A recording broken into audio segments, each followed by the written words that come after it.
election being its...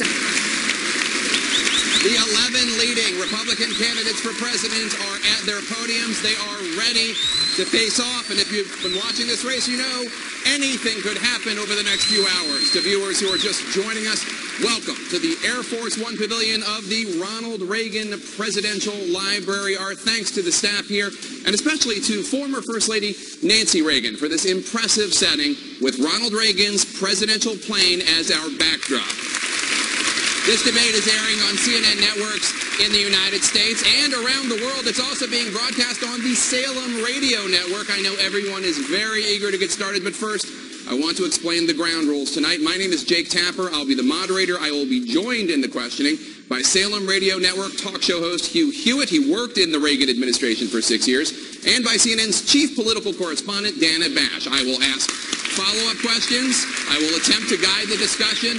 Candidates, I will try to make sure each of you gets your fair share of questions. You'll have 1 minute to answer and 30 seconds for follow-ups and rebuttals. I'll give you time to respond if you have been singled out for criticism. Our viewers should know that we have timing lights that are visible to the candidates to warn them when their time is up. These 11 Republicans are positioned on the stage based on their ranking in recent national polls. Our goal for this evening is a debate, a true debate, with candidates addressing each other in areas where they differ, where they disagree on policy, on politics, on leadership. Now, let's begin. I'd like to invite each candidate to take 30 seconds to introduce him or herself to our audience. First to you, Senator Paul. Well, good evening, everyone. I'm an eye surgeon from Bowling Green, Kentucky. My wife, Kelly, and I have been married for nearly 25 years, and I spend my days defending the Constitution and the Bill of Rights. I think there's nothing more important than understanding that the Constitution restrains government, not the people. Thank you. I'm Mike Huckabee. I'm delighted to be on this stage with some remarkable fellow Republicans. None of us are a self-professed socialist. None of us on this stage are under investigation for the FBI because we destroyed government records or because we leaked secrets. I know that there are some in the Wall Street to Washington axis of power who speak of all of us contemptuously. But I'm here to say that I think we are, in fact, the A-team. We have some remarkable people. And in fact, not only are we the A-team, we even have our own Mr. T, who doesn't mind saying about others, you're a fool. And I'm delighted to be here with all of these guys and would put any of them in an administration that I led. Thank you very much.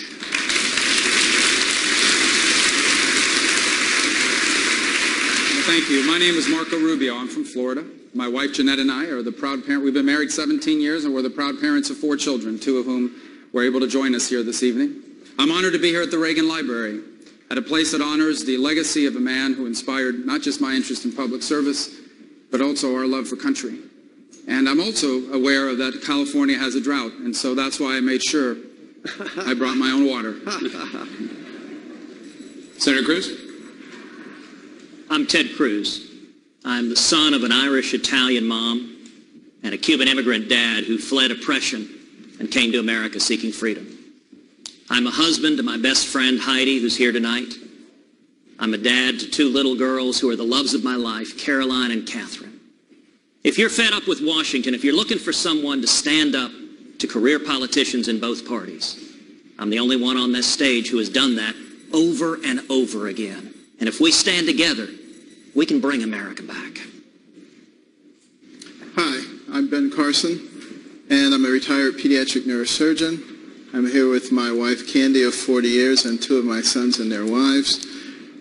I stress the pediatric part of my career because the reason that I've gotten involved in this race is because I'm very concerned about the future of our children. And the direction of our country is one that does not portend well unless we, the people, intervene and retake our rightful place at the pinnacle. And I just want to make it clear that I'm grateful to be here with all of you again and welcome the addition of Carly Fiorina as well.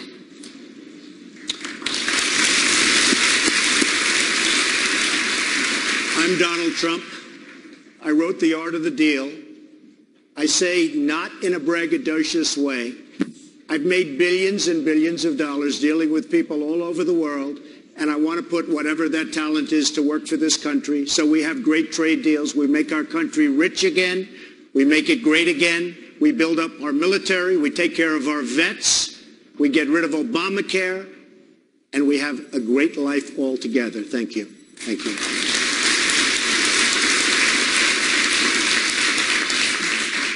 I'm Jeb Bush, and I believe America is on the verge of its greatest century, and I'm ready to lead. I'm a committed conservative reformer that cut taxes, that balanced budgets, that took on the special interests in Florida, and we won. I look forward to talking tonight about how we can fix a broken Washington, D.C., and create an environment where people can rise up again in this great country. Thank you.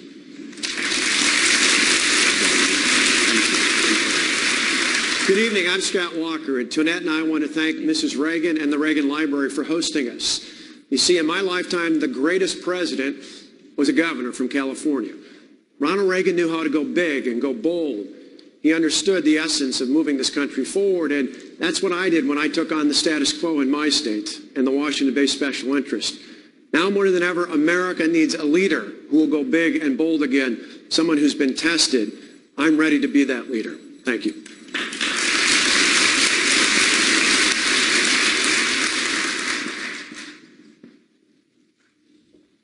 Good evening. My story, from secretary to CEO, is only possible in this nation and proves that every one of us has potential. My husband Frank, of 30 years, started out driving a tow truck for a family-owned auto body shop. We have come to a pivotal point in our nation's history where this nation's possibilities and potential are being crushed by a government grown so big, so powerful, so inept, so corrupt, and a political class that refuses to do anything about it. I am prepared to lead the resurgence of this great nation.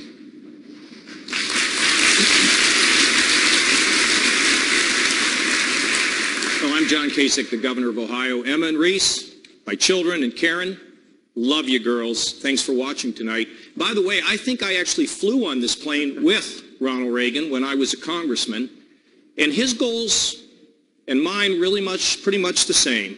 Lift Americans, unify, give hope, grow America, and restore it is to that great shining city on a hill.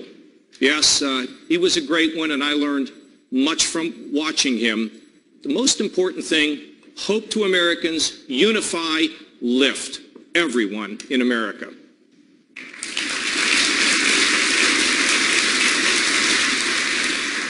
Hi, my name is Chris Christie, and I'd like you to take the camera off me and put it on the audience, because I'd like to ask all of you, how many of you, raise your hand, believe that in today's Barack Obama America, your children will have a better life than you've had?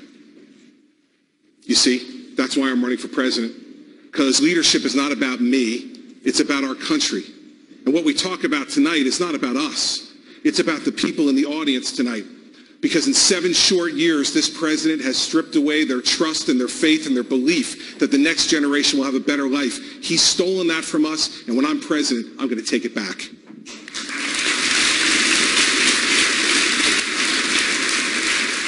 Thank you, one and all, for being here. There are many important policy issues facing our nation. We're going to get to many of them tonight, but I do want to start off with some current events in the news and also some of the comments that candidates have recently made on the campaign trail. Ms. Fiorina, I want to start with you. Fellow Republican candidate and Louisiana Governor Bobby Jindal has suggested that your party's frontrunner, Mr. Donald Trump, would be dangerous as president. He said he wouldn't want, quote, such a hothead with his finger on the nuclear codes.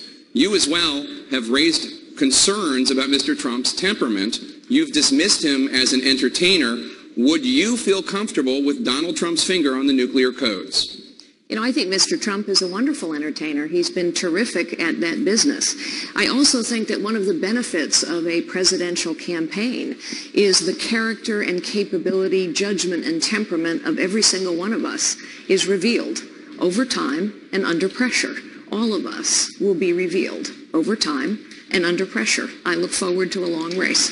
You didn't answer my question. Would you feel comfortable with Donald Trump's finger on the nuclear codes? It's an issue that one of your fellow candidates has raised. That's not for me to answer. It is for the voters of this country to answer. And I have a lot of faith in the common sense and good judgment of the voters of the United States of America.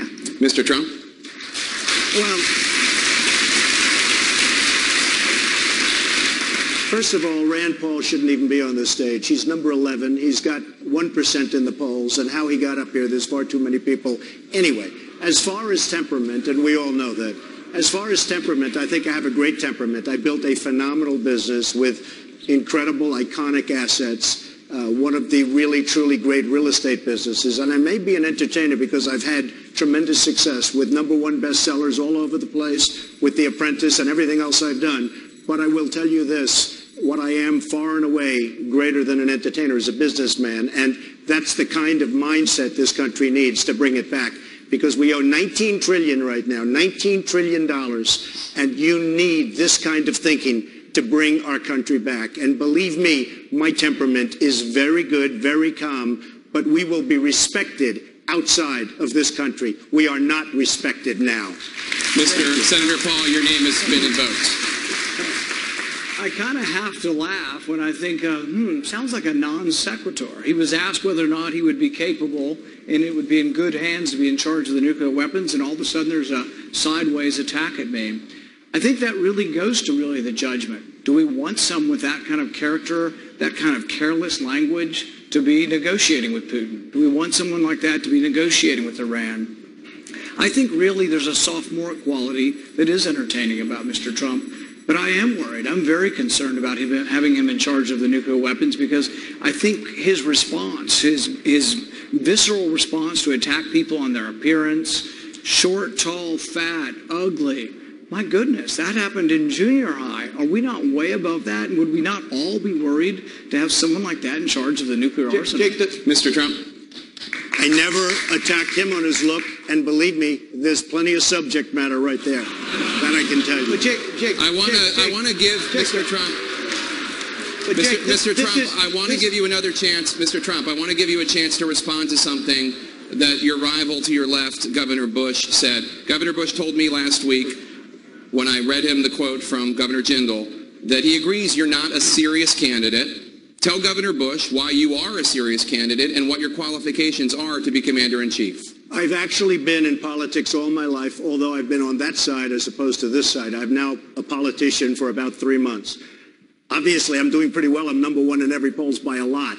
But the qualification is that I've dealt with people all over the world, been successful all over the world. Everything I've done virtually has been a tremendous success. When markets changed, when things turned, I heard Governor Pataki, who, by the way, was a failed governor in New York, a very seriously failed. He wouldn't be elected dog catcher right now. I heard what he had to say. And I will tell you this. Atlantic City, I made a tremendous amount of money in Atlantic City. I left 7 years ago. I've gotten great credit for my timing, and that's what I'm all about. I'm a businessman, did really well, and Jeb, what I want to do is put that ability into this country to make our country rich again. And I can do that, and I'm not sure that anybody else in the group will be able to do that. Governor Bush, would you be comfortable with Donald Trump's finger on the nuclear codes? I think the voters will make that determination, but what I know to be true is that the next president of the United States is going to have to fix an extraordinarily difficult situation. This administration, with President Obama and Hillary Clinton, has created insecurity, the likes of which we never would have imagined. There's not a place in the world where we're better off today than 6.5 years ago. And that requires a steadiness. That requires an understanding of how the world works. That requires an understanding and appreciation of American leadership in the world. You can't just, talk about this stuff and insult leaders around the world and expect a good result. You have to do this with a steady hand, and I believe I have those skills. Jake, this is what's wrong with this debate. We're not talking about real issues. And Mr. Trump, we don't need an apprentice in the White House. We don't need an apprentice in the White House. We have one right now. He told us all the things we wanted to hear back in 2008. We don't know who you are or where you're going. We need someone who can actually get the job done. And you talked about business. Well, in Wisconsin, we talked about in Wisconsin, you're losing $2.2 billion right now. You're using I would do so much better than that. Mr. Trump, you're using the talking points of the Democrats. And as we all know, that failed 3 times in 4.5 years when I got elected, because it is working.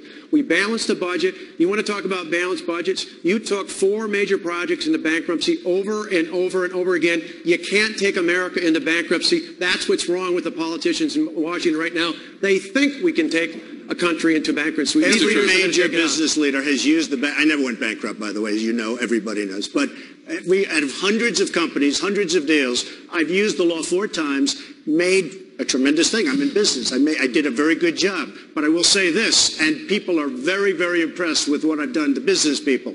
But when the folks of Iowa found out the true facts of the job that you've done in Wisconsin, all of a sudden you tubed. He was number 1. Now he's number 6 or 7 in the polls. So, look, we brought it out. You were supposed to make $1 billion in the state. You lost 2.2. You have right now a huge budget deficit. That's not a Democratic point. That's a point. That's a fact. And when the people of Iowa found that out, I went to number 1, and you went down the tubes. Governor Walker? Yeah, absolutely. I'll take this on. Because this is an issue that's important in this race. Just because he says it doesn't make it true. The facts are the facts. We bounced a $3.6 billion budget deficit. We did it by cutting taxes $4.7 billion to help working families, family farmers, small business owners, and senior citizens. And it's about time people in America stand up and take note of this. If you want someone who can actually take on the special interest of Washington, which you yourself just said you were part of, using the system, we need somebody who's going to stand up and fight for average Americans to put them back in charge of the government. I'm the one who's taking that on. I'll do that as your next president. Let's move on. Jake, A phenomenon Jake. going on in the race right now is that the political... Okay, Governor Kasich, go ahead. Listen, if I were sitting at home and watching this back and forth, I'd be inclined to turn it off. I mean, people at home want to know across this country, they want to know what we're going to do to fix this place, how we're going to balance a budget, how we're going to create more economic growth, how we're going to pay down the debt, what we're going to do to strengthen the military. So we've just spent 10 minutes here. We have a lot of issues coming up, But sir. wait a minute, with a lot of ad hominem. Now, I know that it may be buzzing out there, but I think it's important we get to the issues, because that's We what are the getting to people the issues, want, sir. and they Thank don't you. want all this fighting. Well, A phenomenon going on in this race is that the political outsiders in the race, Dr. Carson, Donald Trump, Carly Fiorina, all together have majority support in the polls. Governor Christie, I want to ask you about something that Dr. Carson said the other day. Dr. Carson said campaigning is easier for him because he's not a politician. He can just tell the truth, therefore, while politicians, quote, have their finger in the air to see and do what is politically expedient. Governor Christie, tell Dr. Carson, is that a fair description of you? Well, I know Ben doesn't think that about me. I'm sure he was talking about one of the other guys, not me. And as far as being an outsider is concerned, let me tell you this, Jake. I am a Republican in New Jersey. I wake up every morning as an outsider. I wake up every morning with a Democratic legislature who's trying to beat my head in and fight me because I'm trying to bring conservative change to a state that needed it desperately. And so everyone can talk up here about their credentials, but the bottom line is every morning I get up, I vetoed 400 bills from a crazy liberal Democratic legislature. Not one of them has been overridden. I vetoed more tax increases than any governor in American history, according to Americans for Tax Reform. What folks want in this country is somebody to go down there and get the job done. And that's exactly what I'll do. So I know this much, that what American people want to hire right now is somebody who believes in them and believes that they are the ones who can fix our country. I will be the vessel through which they can fix this country. But it's not about me. It's about all of you and getting this government off your back and out of your way and letting you succeed. So I know that Ben wasn't talking about me. Look at him smiling at me right now. I know Ben didn't mean it about me. Thank you, Governor Christie. One of these other guys, I'm sure. Dr. Carson, who were you thinking about on this stage when you said that? And be honest, Ben. And be more honest. broadly, is experience in government not important for a president to have? Typically, politicians do things that are politically expedient, and they are looking for whatever their particular goal is. That is not the reason that I have gotten into this thing. I am extraordinarily concerned about the direction of this country, the divisiveness that is going on, the fiscal irresponsibility, the failure to take a leadership position in the world. All of those things will lead to a situation where the next generation will not have a chance that we've had now. So I don't want to really get into describing who's a politician and who's not a politician, but I think the people have kind of made that decision for themselves already and will continue to do so as time goes on. Thank you, Dr. Carson. Jake, it wasn't me. Jake, I'm I'll not tell quite you, sure I'll he's- tell you why people are supporting outsiders. It's because you know what happens if someone's been in a system their whole life? They don't know how broken the system is. A fish swims in water. It doesn't know it's water. It's not that politicians are bad people. It's that they've been in that system forever. The truth is 75% of the American people think the government is corrupt. 82% of the American people think these problems that have festered for 50 years in some cases, 25 years in other cases, the border's been insecure for 25 years. 307,000 veterans have died waiting for health care. These things have gone on for so long because no one will challenge the status quo. You know what a leader does? They challenge the status quo, they solve problems that have festered for a long time, and they produce results. That is what my whole life has been about. People know this is about far more than replacing a D with an R. This is about changing the system. Thank you. Thank you, Ms. Fiorina. Governor Bush,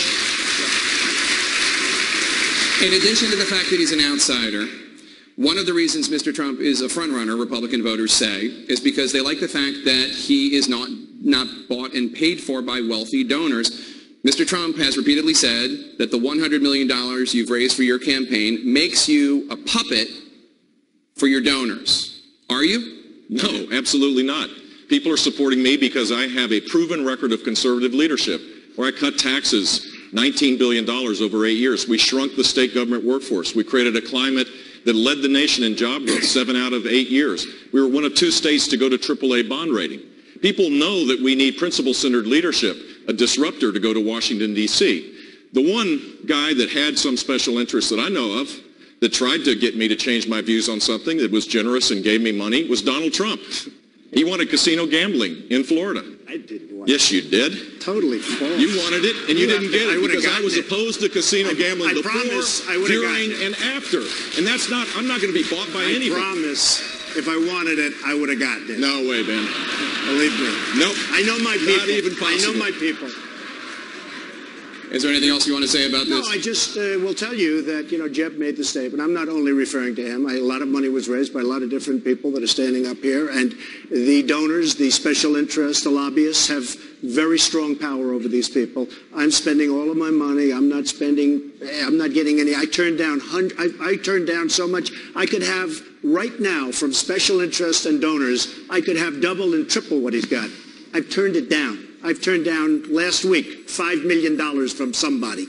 So I will tell you, I understand the game. I've been on the other side all of my life, and they have a lot of control over our politicians. And I don't say that favorably, and I'm not sure if there's another system, but I say this, I am not accepting any money from anybody. Nobody has control of me other than the people of this country. I'm going to do the right thing.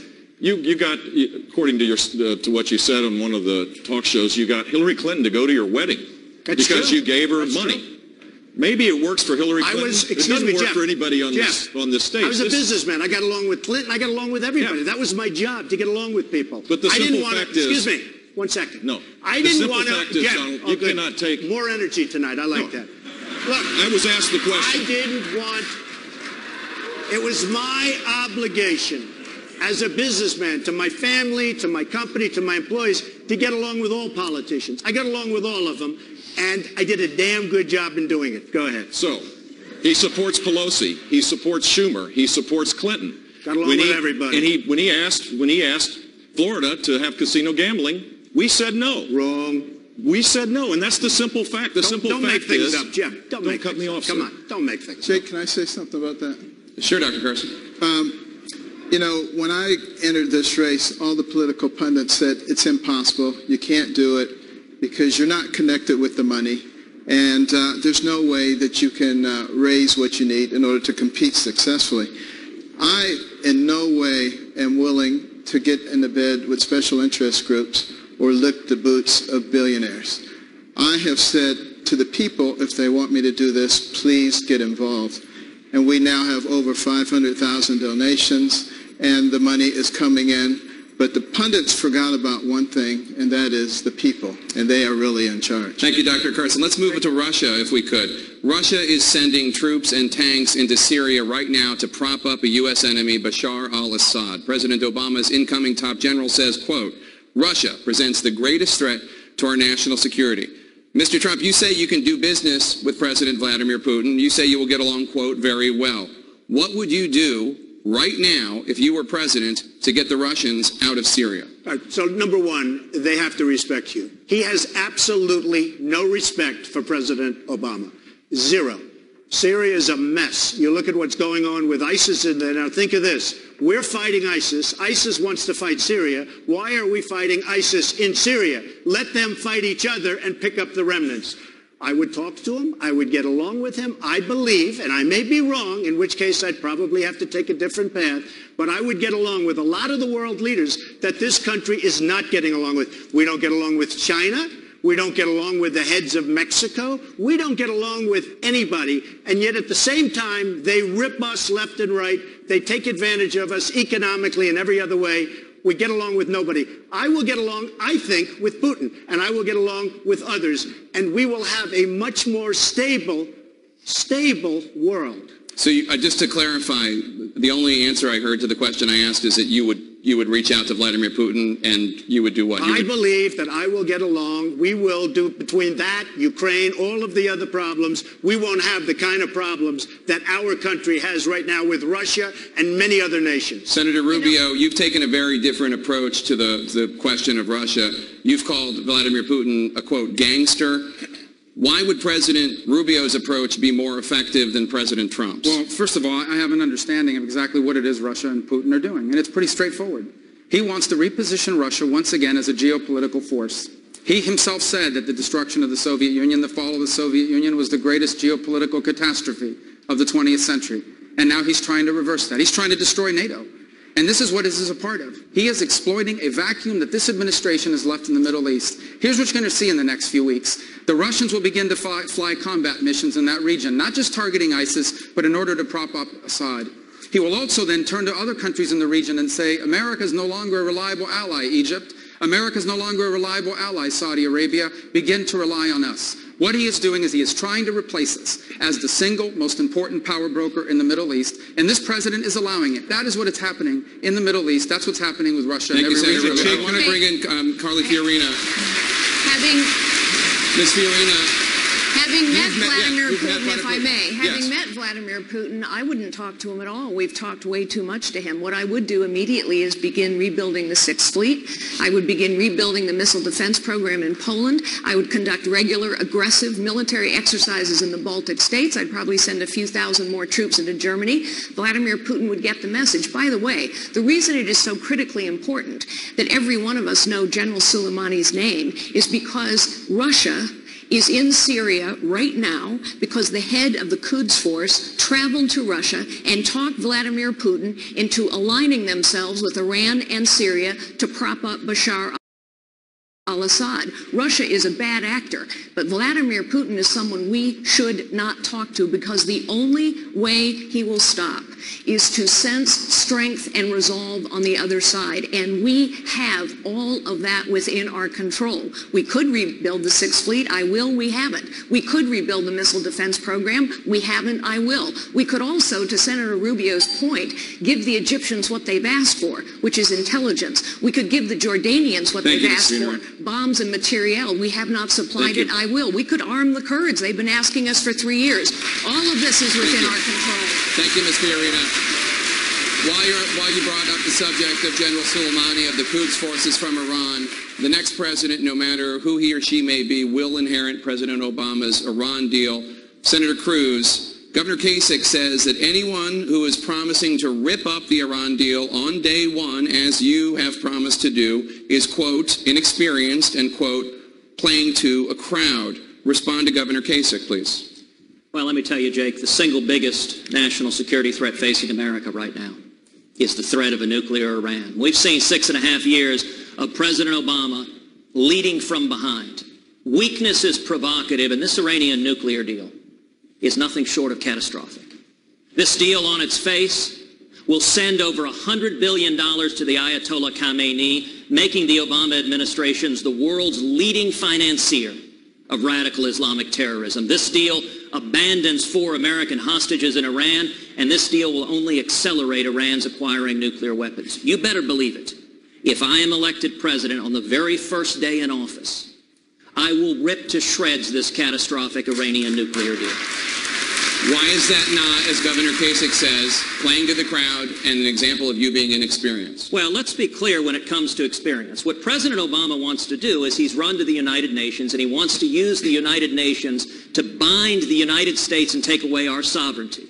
Well, I spent 5.5 years as the Solicitor General of Texas, the lead lawyer for the state in front of the U.S. Supreme Court.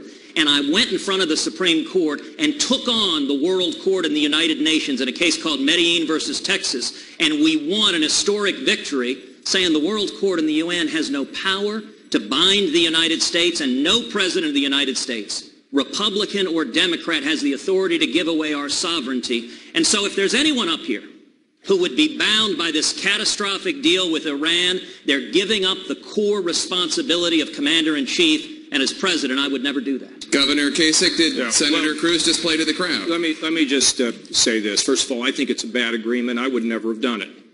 But you know, a lot of our problems in the world today is that we don't have the relationship with our allies. If we want to go everywhere alone, we will not have the strength as if we can rebuild our relationships with our allies.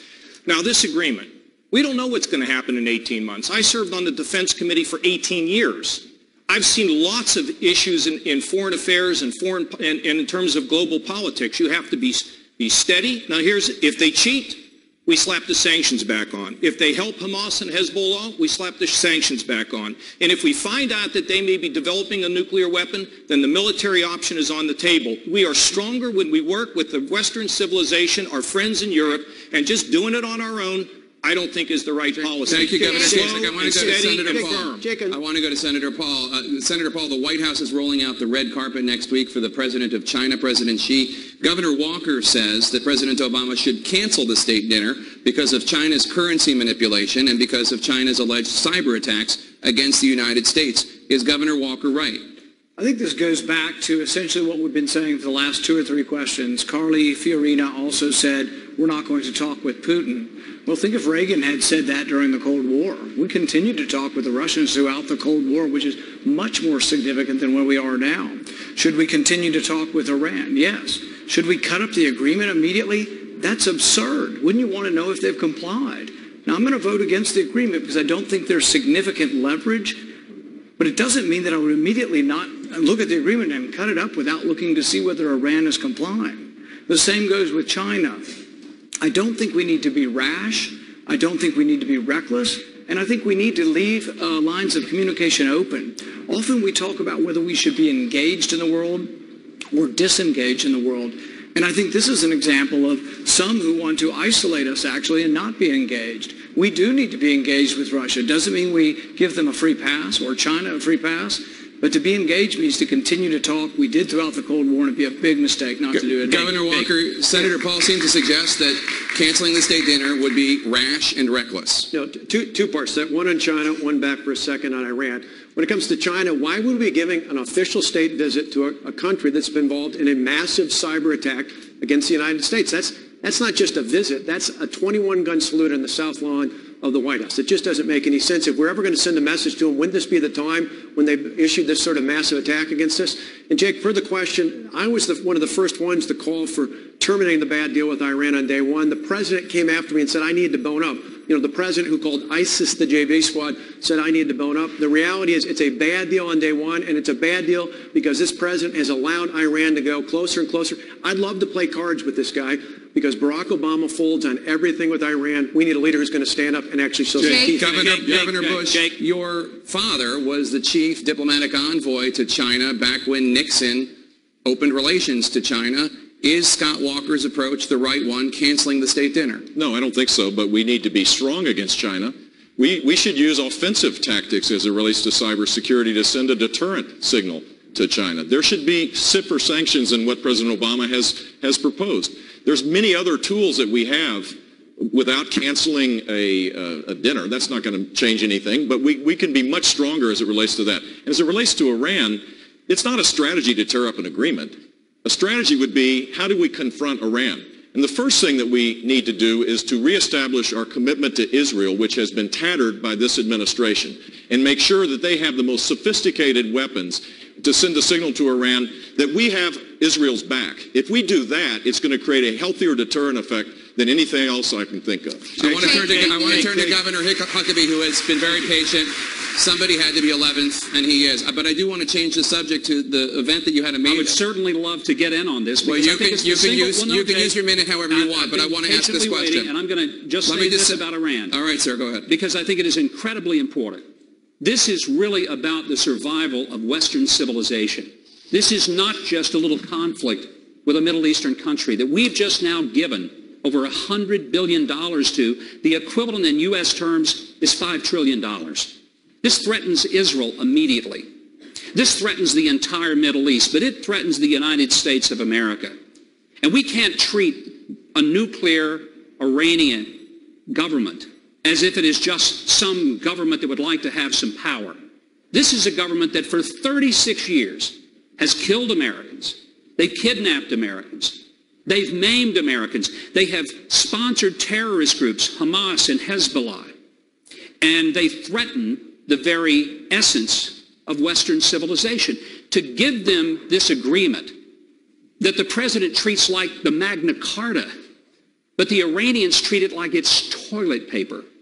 And we must simply make it very clear that the next president, one of us on this stage, will absolutely not honor that agreement and will destroy it and will be tough with Iran, because otherwise we put every person in this world in a very dangerous place. Jake, okay. I'd like to... We're going to turn now to Hugh Hewitt from Salem Radio Network. Thank you, Jake. Mr. Trump, yes. 2 years ago, President Obama drew a red line that the Syrian dictator Bashar Assad crossed. President Obama threatened to strike. He did not. His knees buckled. We now have 4 million refugees. Syria is a living hell. And he turned to the Congress for the authority to back him up. You have 3 senators to your right who said no. Do they bear responsibility for this refugee crisis? And what would you have done when Bashar Assad crossed that line? Number one, I wouldn't have drawn the line, but once he drew it, he had no choice but to go across. They do bear some responsibility, but I think he probably didn't do it not for that reason. Somehow he just doesn't have courage. There's something missing from our president. Had he crossed the line and really gone in with force and done something to Assad, if he had gone in you with tremendous force, you wouldn't have millions of people displaced all over the world. How much responsibility, Mr. Trump, did the senators hold? I think they had a responsibility, absolutely. I think we have 3 of them here. Senator Rubio? I think they had a responsibility. Yes. Let me tell you, there were times where we have zero responsibility, because let's remember what the president said. He said the attack that he was going to conduct was going to be a pinprick. Well, the United States military was not built to conduct pinprick attacks.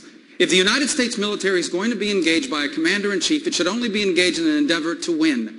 And we are not going to authorize use of force if you're not putting men and women in a position where they can win. And quite frankly, people don't trust this president as commander-in-chief because of that. Senator Paul.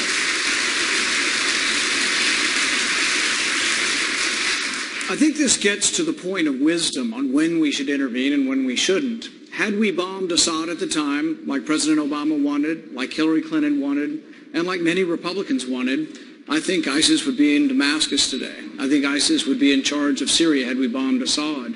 Sometimes both sides of a civil war are evil, and sometimes intervention makes us less safe. This is the real debate we have to have in the Middle East.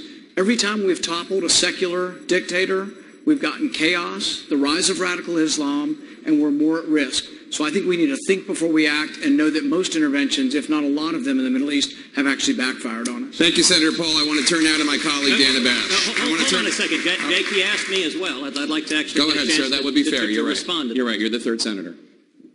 I think I'm the 1st senator.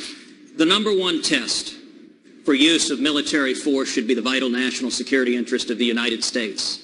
The reason why I opposed President Obama bombing Syria is because he couldn't answer the question, what do you do if chemical weapons end up in the hands of radical Islamic terrorists like al-Nusra, like al-Qaeda, like ISIS? Now, I also want to respond to several of the folks up here who said, we should trust this Iranian deal and see if the Iranians will comply. Anyone who's paying attention to what Khamenei says knows that they will not comply. There's a reason Khamenei refers to Israel as the little Satan, and America is the great Satan. In the middle of negotiating this treaty, Khamenei led the assembled masses in chanting death to America. I'm reminded of a great editorial cartoon. It shows the Ayatollah Khamenei saying death to all Americans. And then it shows John Kerry coming back saying, can we meet you halfway? We need a commander-in-chief who will stand up and protect this country. And I'll tell you, I can't wait to stand on that debate stage with Hillary Clinton and to make abundantly clear, if you vote for Hillary, you are voting for the Ayatollah Khamenei to possess a nuclear weapon. And if you elect me as president, under no circumstances will a theocratic Ayatollah who chants death to America ever be allowed to acquire a nuclear weapon. Thank you, Senator Cruz. Jay, I want to... We're going to go to Dana Bash. I want to say something about what the Senator just said. And then it'll be my turn. Let me suggest to you, we believe that we operate better in the world when our allies work with us. President Bush did it in the Gulf War. We work better when we are unified. Secondly, nobody's trusting Iran. They violate the deal. We put on the sanctions, and we have the high moral ground to talk to our allies in Europe, to get them to go with us. If they don't go with us, we slap the sanctions on anyway. If they fund these radical groups that threaten Israel and all of the West, then we should rip up the deal and put the sanctions back on. And let me make it clear. If we think they're getting close to developing a nuclear weapon and we get that information, you better believe that I would do everything in my power as the commander-in-chief to stop them having a nuclear weapon. We can have it, and we can have our allies, and we can be strong as a country, and we can project across this globe with unity, not just doing it alone. That is not what gets us where we want to get as a nation. Senator Cruz. Jake, there is no more important topic in 2016 than this topic right here. And I've listened to several folks saying, well, gosh, if they cheat, we'll act. We won't know. Under this agreement, there are several facilities in Iran they designate as military facilities that are off limit altogether. Beyond that, the other facilities, we give them 24 days notice before inspecting them. That is designed to allow them to hide the evidence. And most astonishingly, this agreement trusts the Iranians to inspect themselves. That makes no sense whatsoever. And let me note, President Obama is violating federal law by not handing over the side deals, and we ought to see the United States Congress stand up together and say, hand over this treaty and protect this country. Thank you, Senator. I want to turn back to Governor Huckabee. Governor Huckabee, last week you held a rally for a county clerk in Kentucky who was jailed for refusing to issue marriage licenses to same-sex couples, as I don't need to tell you. You've called what happened to Kim Davis, that clerk, an example of the criminalization of Christianity. There are several people on the stage who disagree with you. Governor Bush, for example, says that that clerk is sworn to uphold the law. Is Governor Bush on the wrong side of the criminalization of Christianity? No, I don't think he's on the wrong side of such an issue. Jeb is a friend. I'm not up here to fight with Jeb or to fight with anybody else. But I am here to fight for somebody who is a county clerk elected under the Kentucky Constitution that 75% of the people of that state had voted for, that said that marriage was between a man and a woman. The Supreme Court, in a very, very divided decision, decided out of thin air that they were just going to redefine marriage. It's a decision that the other justices in dissent said they didn't have, and there wasn't a constitutional shred of capacity for them to do it. I thought that everybody here passed ninth grade civics. The courts cannot legislate. It's what Roberts said. But heck, it's what we learned in civics. The courts can't make a law. They can interpret one. They can review one. They can't implement it. They can't force it. But here's what happened. Because the courts just decided that something was going to be, and people relinquished it, and the other two branches of government sat by silently, I thought we had three branches of government. They were all equal to each other. We had separation of powers, and we had checks and balances. If the court can just make a decision and we just all surrender to it, we have what Jefferson said was judicial tyranny. The reason that this is a real issue that we need to think about. Thank you, Governor. No, let me finish this one thought, Jake. I haven't gotten that much time, so I'm going to take just what little I can here. We made accommodation to the Fort Hood shooter to let him grow a beard. We made accommodations to the detainees at Gitmo. I've been to Gitmo, and I've seen the accommodations that we made to the Muslim detainees who killed Americans. You're telling me that you cannot make an accommodation for an elected Democrat county clerk from Rowan County, Kentucky?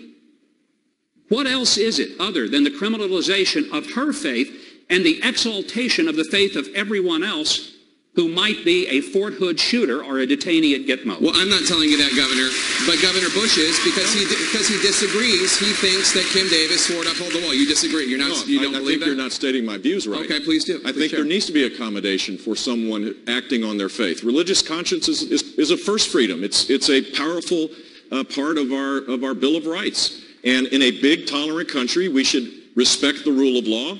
Allow people in this country. I was opposed to the decision, but you can't just say, well, gays can't get married now. But this woman, there should be some accommodation for her conscience, just as there should be for people that are florists that don't want to participate in weddings or bakers. A great country like us should find a way to have accommodations for people so that we can solve this problem in the right way. This should be solved at the local level. You did, and so we do agree. Mike, I Governor, think I was Governor, you said, Mr. Tepper here. Governor, you said, quote, she is sworn to uphold the law. She is, and so if she, based on conscience, can't sign that marriage license, then there should be someone in her office to be able to do it. And if the law needs to be changed in the state of Kentucky, which is what she's advocating, it should be changed. Let me go to my colleague Dana Bash, who has a question. Governor Kasich, Senator Cruz is so committed to stripping federal funds from Planned Parenthood that it could result in shutting down the federal government in just about 2 weeks. Do you agree with Senator Cruz's tactic? Well, I agree that we should defund Planned Parenthood. I don't know many people in America that don't think that we should. And in my state, we're trying to figure out how to get it done because we are threatened with the federal government taking all of our Medicaid money away. I think there's a way to get this done by giving governors the ability to be able to act to defund Planned Parenthood. But when it comes to closing down the federal government, we got to be very careful about that. When we shut the government down, if we have a chance of success and it's a great principle, yes, the President of the United States is not going to sign this. And all we're going to do is shut the government down, and then we're going to open it up, and American people are going to shake their heads and say, what's the story with these Republicans? So I think there is a way to get to cutting off the funding for Planned Parenthood.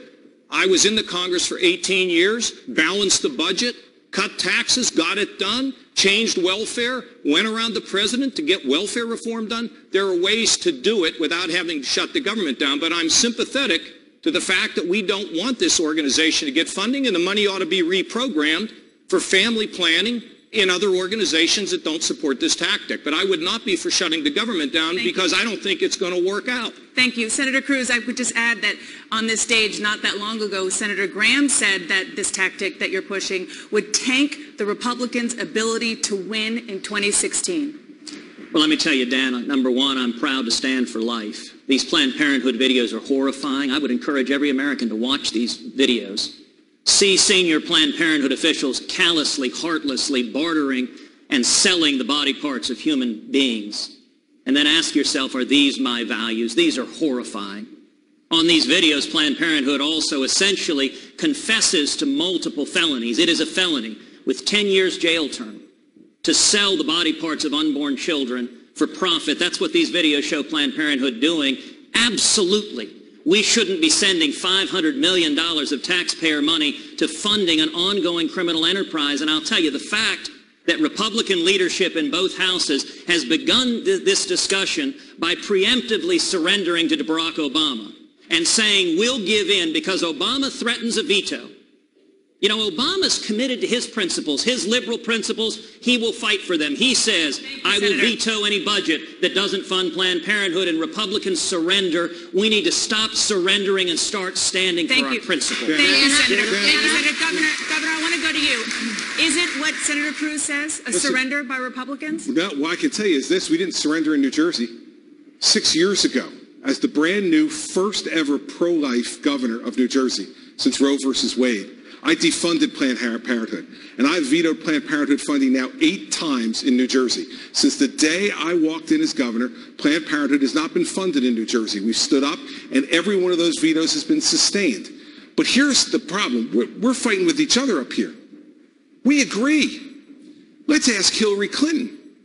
She believes in the systematic murder of children in the womb to preserve their body parts data in a way that maximizes their value for sale for profit. It is disgusting, and the American people need to hear it. We shouldn't be fighting with each other. She's the real opponent. She's the real problem. Governor, the reality is in just 2 weeks' time, we are going to be facing a question about whether or not it's enough to shut down the government to make that statement because there's still a Democrat in the White House. Do you oppose it or support it? I'll tell you what I'd be willing to fight for. Why have we put tax reform on the president's desk? So we could simplify this tax system. Yes or no, it's really important, Dana. We got to talk about what we would be willing to shut down for. Why don't we put tax reform on this president's desk and make him veto it if that's what he wants to do? Why haven't we repealed and replaced Obamacare? Make him veto if that's what he wants to do. And why don't we do the same thing with Planned Parenthood? We elected a Republican Congress to do this, and they should be doing it, and they're not, and they're giving the president a pass. Dana, I'd like One more time. I'm sorry, I just want to get an answer. I put it in the list, Dana. Okay. We should be doing these things and forcing the president to take action. So you would support Let's force him to do what he says he's going to do. Dana, now, I don't know whether he'll do it or not, but let's force him to do it. Dana, I'd like to link these two issues, both of which are incredibly important, Iran and Planned Parenthood. One has something to do with the defense of the security of this nation. The other has something to do with the defense of the character of this nation. You have not heard a plan about Iran from any politician up here. Here's my plan. On day one in the Oval Office, I will make 2 phone calls. The first to my good friend Bibi Netanyahu to reassure him we will stand with the state of Israel. The second to the Supreme Leader to tell him that unless and until he opens every military and every nuclear facility to real anytime, anywhere inspections by our people, not his, we, the United States of America, will make it as difficult as possible to move money around the global financial system. We can do that. We don't need anyone's cooperation to do it. And every ally and every adversary we have in this world will know that the United States of America is back in the leadership business, which is how we must stand with our allies. As regards Planned Parenthood, anyone who has watched this videotape, I dare Hillary Clinton, Barack Obama to watch these tapes. Watch a fully formed fetus on the table, its heart beating, its legs kicking, while someone says we have to keep it alive to harvest its brain. This is about the character of our nation. And if we will not stand up and force President Obama to veto this bill, shame on us.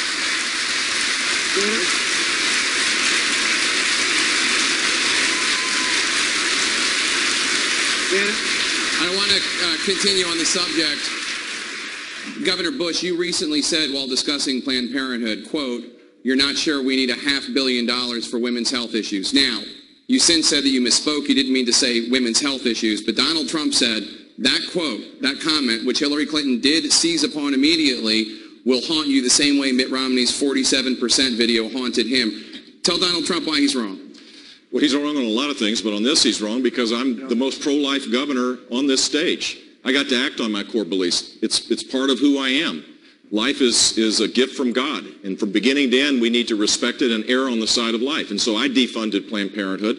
We created a climate where parental notification took place. We were the only state to fund crisis pregnancy centers with state monies. We were totally focused on this, and I would bring that kind of philosophy to Washington, D.C. So here's a solution to this. Title 10 of the HHS funding, there's something that was called the Reagan Rule. It was passed in 1988. And in that rule, it was defined, and the courts approved this, that a Planned Parenthood, you couldn't separate the money between the actual abortion procedures, and there are 330,000 abortions that take place in this clinic, and their promotion of it. He interpreted it the right way. The courts ruled in his favor, and Planned Parenthood did not get funding during that time until President Clinton came in. When I'm elected president, we will restore that interpretation of Title 10, and this deal will be finished. Thank you, Governor Bush. Donald Trump, let me just the quote was, "I'm not sure we need $500 million for women's health issues." He said he misspoke. You said that that's going to haunt him. Why do you think that? I think it's a terrible statement. I think it's going to haunt him absolutely. He came back later and he said he misspoke. There was no question because I heard when he said the statement. I was watching and he said the statement and I said, wow, I can't believe it. I will take care of women. I respect women. I will take care of women. One thing we will say, and I would like to get back to the Iran situation. We're talking about Iran. The agreement was terrible. It was incompetent. I've never seen anything like it. One of the worst contracts of any kind I've ever seen. And nobody ever mentions North Korea, where you have this maniac sitting there, and he actually has nuclear weapons, and somebody better start thinking about North Korea and perhaps a couple of other places, but certainly North Korea. And Ted and I have spoken. A lot of us have spoken. We're talking about Iran. They're bad actors. Bad things are going to happen. But in the meantime, you have somebody right now in North Korea who's got nuclear weapons and who is saying almost every other week, I'm ready to use them, and we don't even mention it. Governor Bush? There are 13,000 community-based organizations that provide health services to women. 13,000 in this country. I don't believe that Planned Parenthood should get a penny from the federal government. Those organizations should get funding, just as I increased funding when I was governor of the state. That's the way you do this, is you improve the condition for people. And Donald, when I was governor, we also increased the opportunities for women. Women's income grew 3 times faster than national average when I was governor. So why did you say it? Why did you say it? I know, but why did you say it? I heard it myself. Why did you say child support. We increased child support. You said you're going to cut funding for women's health issues. You said it. Record. Yeah, except you said it. We're going to get to... Jake, just one more. There's something bigger to this. Now, I like some of the other governors here, I defunded Planned Parenthood 4.5 years ago in a blue state. But it's bigger than that. We did that in a blue state. We took the money and put it in the women's health. So we did exactly what we're talking about here. But I think the bigger issue here is we should be able to do this nationally. And this is precisely why so many Republicans are upset with Washington. They see the House and they see the Senate and say, why can't we pass this? Why can't we defund Planned Parenthood in a spending bill? Forget about the 60-vote rule. There's no reason, and the Constitution doesn't call for 60 votes. Pass it with 51 votes. Put it on the desk of the president. Thank you, Governor. And go forward and actually make a point. Thank you, this Governor. is why people are upset with Washington. We're going to get to many of these issues. We're still in the first block, believe it or not. We're going to get to many of these issues.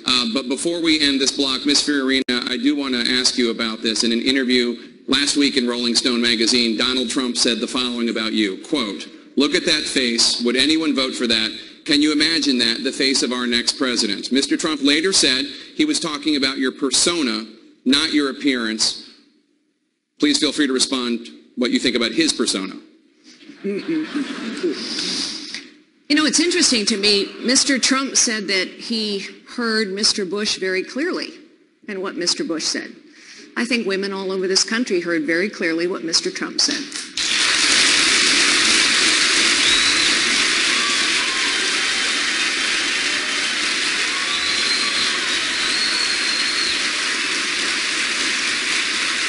I think she's got a beautiful face, and I think she's a beautiful woman.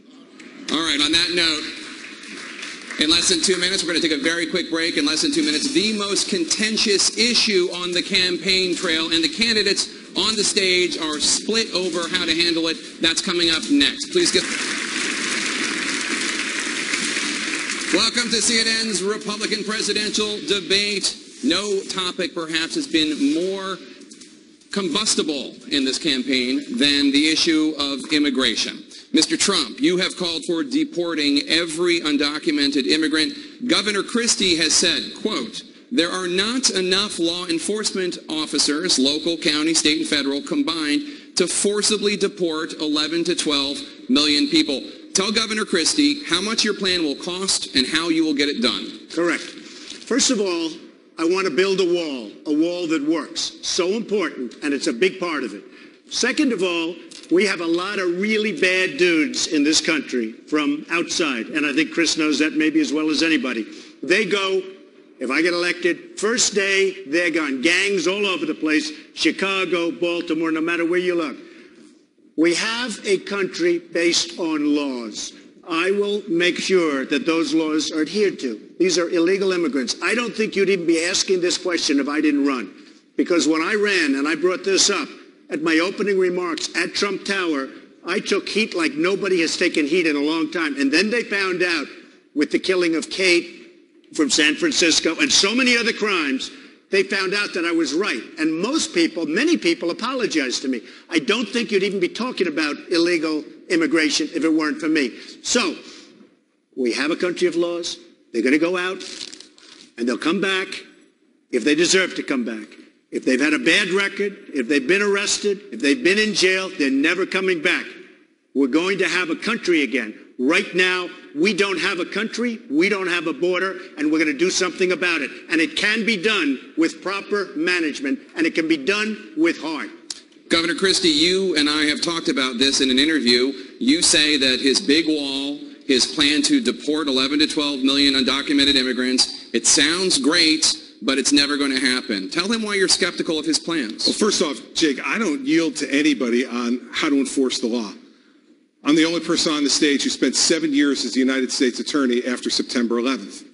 And I know how to do this. The fact is, though, that for 15,000 people a day to be deported every day for 2 years is an undertaking that almost none of us could accomplish given the current levels of funding and the current number of law enforcement officers. But here's what we need to do, and I think this is where Donald is absolutely right.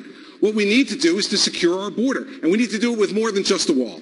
We need to use electronics, we need to use drones, we need to use FBI, DA, and ATF, and yes, we need to take the fingerprint of every person who comes into this country on a visa, and when they overstay their visa, we need to tap them on the shoulder and say, you have overstayed your welcome, you are taking advantage of the American people, it's time for you to go. If we had that kind of system in place, we wouldn't have the 11 million people we have now. Thank you, Governor Christie. By the way, I agree with what Chris is saying, but I will say this. Illegal immigration is costing us more than $200 billion a year, just maintaining what we have. I want to bring in Dr. Carson because he, too, has been skeptical of your plan to immediately deport 11 to 12 million illegal immigrants. He said, quote, people who say that have no idea what this entails. Why do you say that, Dr. Carson?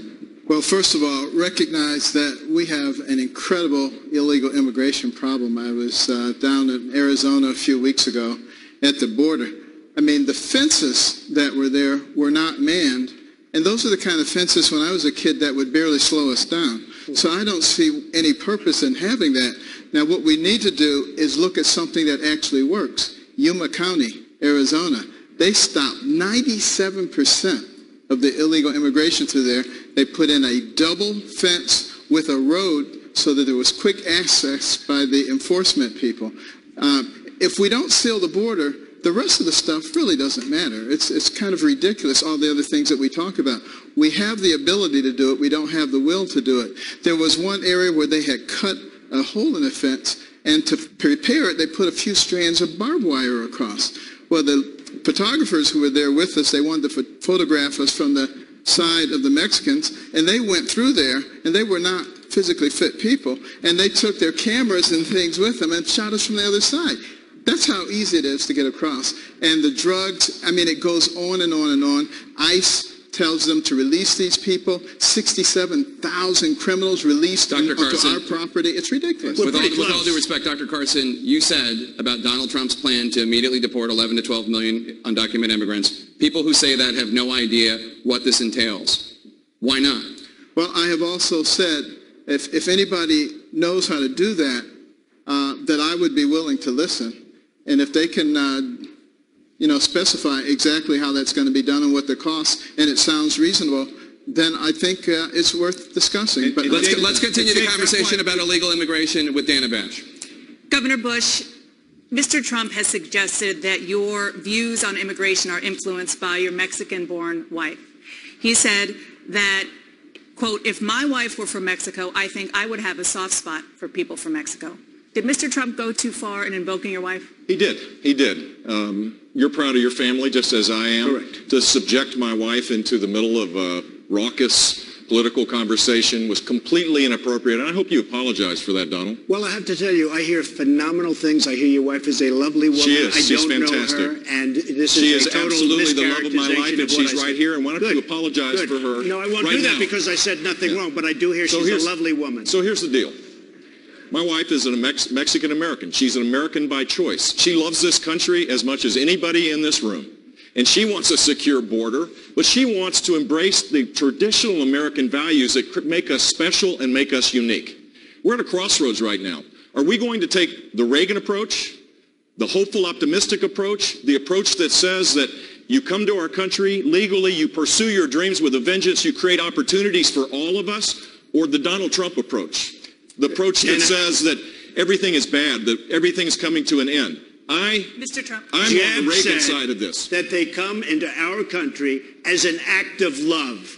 With all of the problems that we have in so many instances, we have wonderful people coming in, but with all of the problems, this is not an act of love. He's weak on immigration, by the way, in favor of Common Core, which is also a disaster, but weak on immigration, he doesn't get my vote.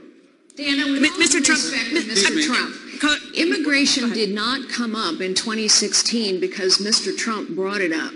We talked about it in 2012. We talked about it in 2008. We talked about it in Not with this 2004. intensity. We have been talking about it for 25 years. This is why people are tired of politicians. We're going to come to you. I just want to get Governor Bush a chance to respond to what Mr. Trump said. Look, first of all, I wrote a book about this 4 years ago now, and I laid out a comprehensive conservative approach for immigration reform. And it does require securing the border. No one disagrees with that. But to build a wall and to deport people, 500,000 a month, would cost hundreds of billions of dollars, Donald.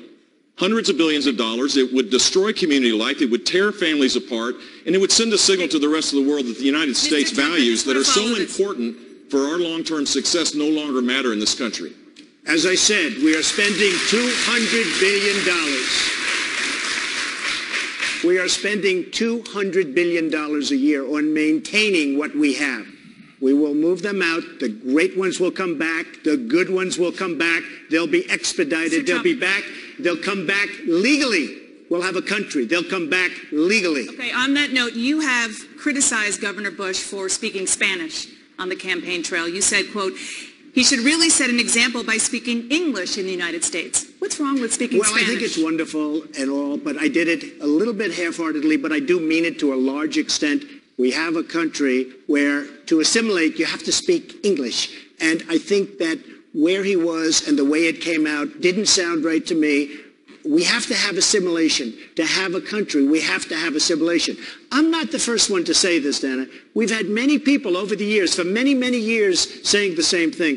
This is a country where we speak English, not Spanish.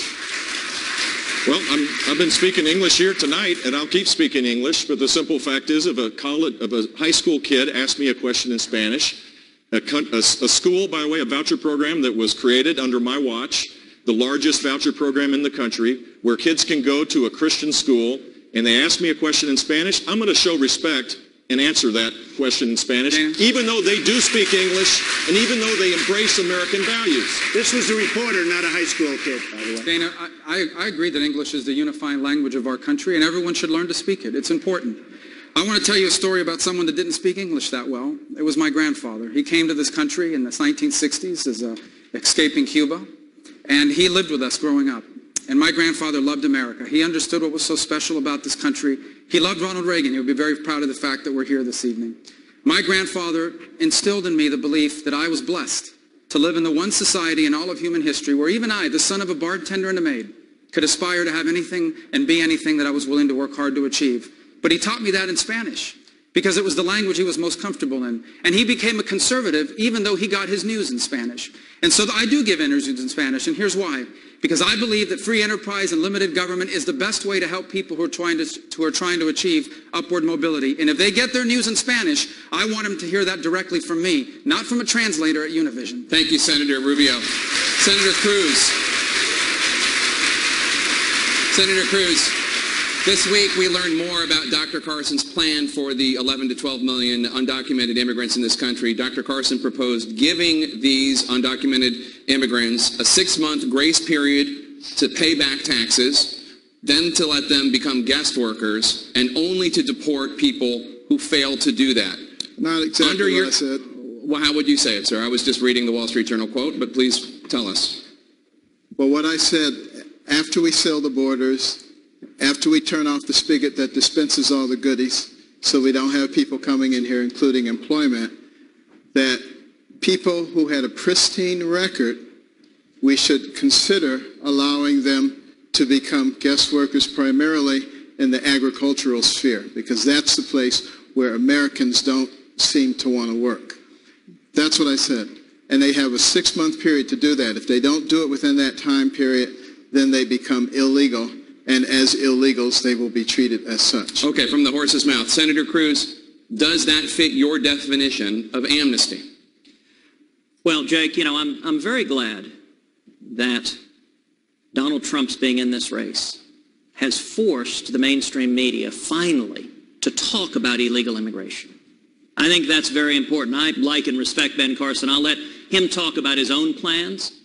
But I will say this, the natural next question that primary voters are asking after we focus on illegal immigration is, okay, what are the records of the various candidates, and this is an issue on which there are stark differences. A majority of the men and women on this stage have previously and publicly embraced amnesty. I am the only candidate on this stage who has never supported amnesty, and in fact, who helped lead the fight to stop a massive amnesty plan in 2013 when Barack Obama and Harry Reid joined the Washington Republicans in a massive amnesty plan. I stood shoulder to shoulder with Jeff Sessions helping lead the fight. You know, folks here have talked about how do you secure the borders. Well, I've been leading the fight in the Senate to triple the Border Patrol, to put in place fencings and walls, to put in place a strong biometric exit entry system. Thank you, Senator. Senator Rubio, I'm not sure exactly. We'll come back to you. We'll come back to you in 1 second, sir. But Senator Rubio, I'm not sure exactly whose plan he's saying constitutes amnesty, but I know he has said it about your plan in the past, so I want to give you a chance to respond. Then Dr. Carson will come to you. Okay. Well, let me say that legal immigration is not an issue I read about in the newspaper. Immigration, illegal immigration, all the good aspects of immigration, and all the negative ones as well, I live with. My family's immigrants. My neighbors are all immigrants. My in-laws are all immigrants. So I've seen every aspect of it. And I can tell you America doesn't have one immigration problem. It has three. First, despite the fact that we are the most generous country in the history of the world on allowing people to come here legally, we have people still coming illegally. Second, we have a legal immigration system that no longer works.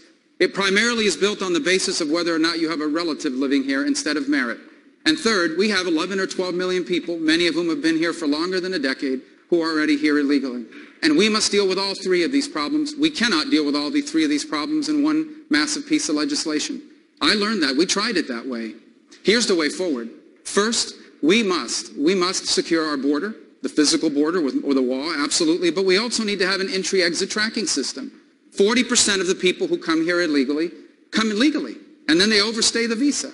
We also need a mandatory E-Verify system. After we've done that, step two would be to modernize our legal immigration system. So you come to America on the basis of what you can contribute economically, not whether or not simply you have a relative living here. And after we've done those two things, I believe the American people will be very reasonable and responsible about what you do with someone who's been here and isn't a criminal. If you're a criminal, obviously you will not be able to stay. Thank you, Senator. Dr. Carson, I want to give you 30 seconds. I'd like you to answer the question. Senator Cruz describes plans such as yours as amnesty. Why is your plan not amnesty? My plan is not amnesty for a number of reasons. Number one, I've talked to farmers, and they said they cannot hire Americans to do the kind of job that I'm talking about. And the second reason is because the individuals who register as guest workers, they don't get to vote, they are not American citizens, and they don't get the rights and privileges of American citizens. So that's key. But the other thing that I want to bring up is I mentioned something earlier, I think it was just sort of glossed over. I talked about the success in Yuma County. I mean, incredible success. And the Department of Justice said, no, we don't want to do that. That's too successful.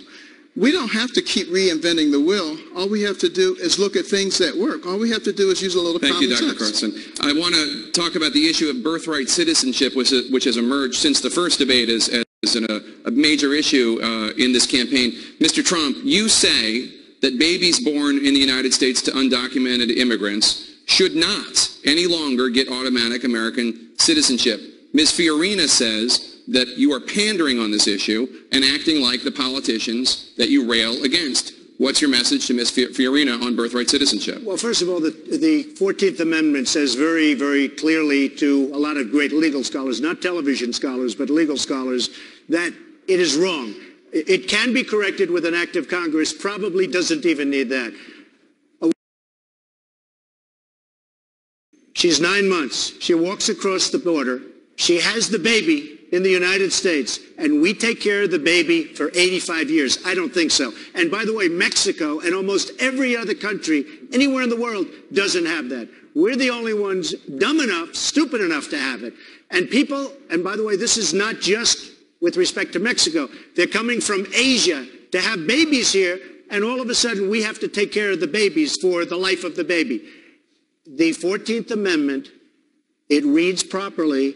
You can go, and it's probably going to have to go through a process of court, probably ends up at the Supreme Court, but there are a lot of great legal scholars that say that is not correct. And in my opinion, it makes absolutely we're the only one of the only countries. We're going to take care of those babies for 70, 75, 80, 90 years. I don't think so. Ms. Fiorina, the vast majority of countries do not have birthright citizenship. Donald Trump is right about that. Why is it pandering when he says this? First, let me say we have just spent a good bit of time discussing as Republicans how to solve this problem. I would ask your audience at home to ask a very basic question. Why have Democrats not solved this problem? President Obama campaigned in 2007 and 2008 on solving the immigration problem. He entered Washington with majorities in the House and the Senate. He could have chosen to do anything to solve this problem. Instead, he chose to do nothing.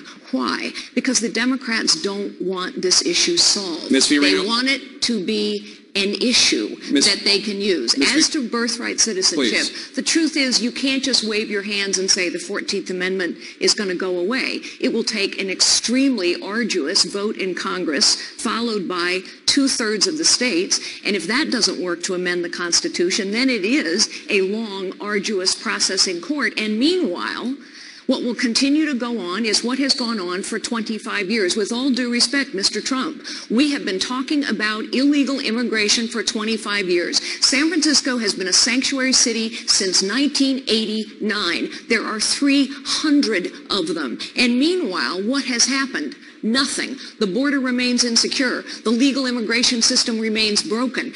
Look, we know what it takes to secure a border. We've heard a lot of great ideas here. Money, manpower, technology, mostly apparently leadership, the kind of leadership that understands how to get results. Thank you, Ms. Fiorina. Mr. Trump, I agree I want to give you a 100%, by the way, with Carly on the fact that the Democrats do not want to solve this problem for the obvious reasons, but they do not. But I believe that a reading of the 14th Amendment allows you to have an interpretation where this is not legal and where it can't be done. I've seen both sides, but some of the greatest scholars agree with me without having to go through Congress. If you do go through Congress, you can absolutely solve the problem. But you would stipulate, Mr. Trump, that not everyone agrees with you. That's true. Sure. Senator Paul, I want to bring you in. Where do you stand on the issue of birthright citizenship? Well, I hate to say it, but Donald Trump has a bit of a point here.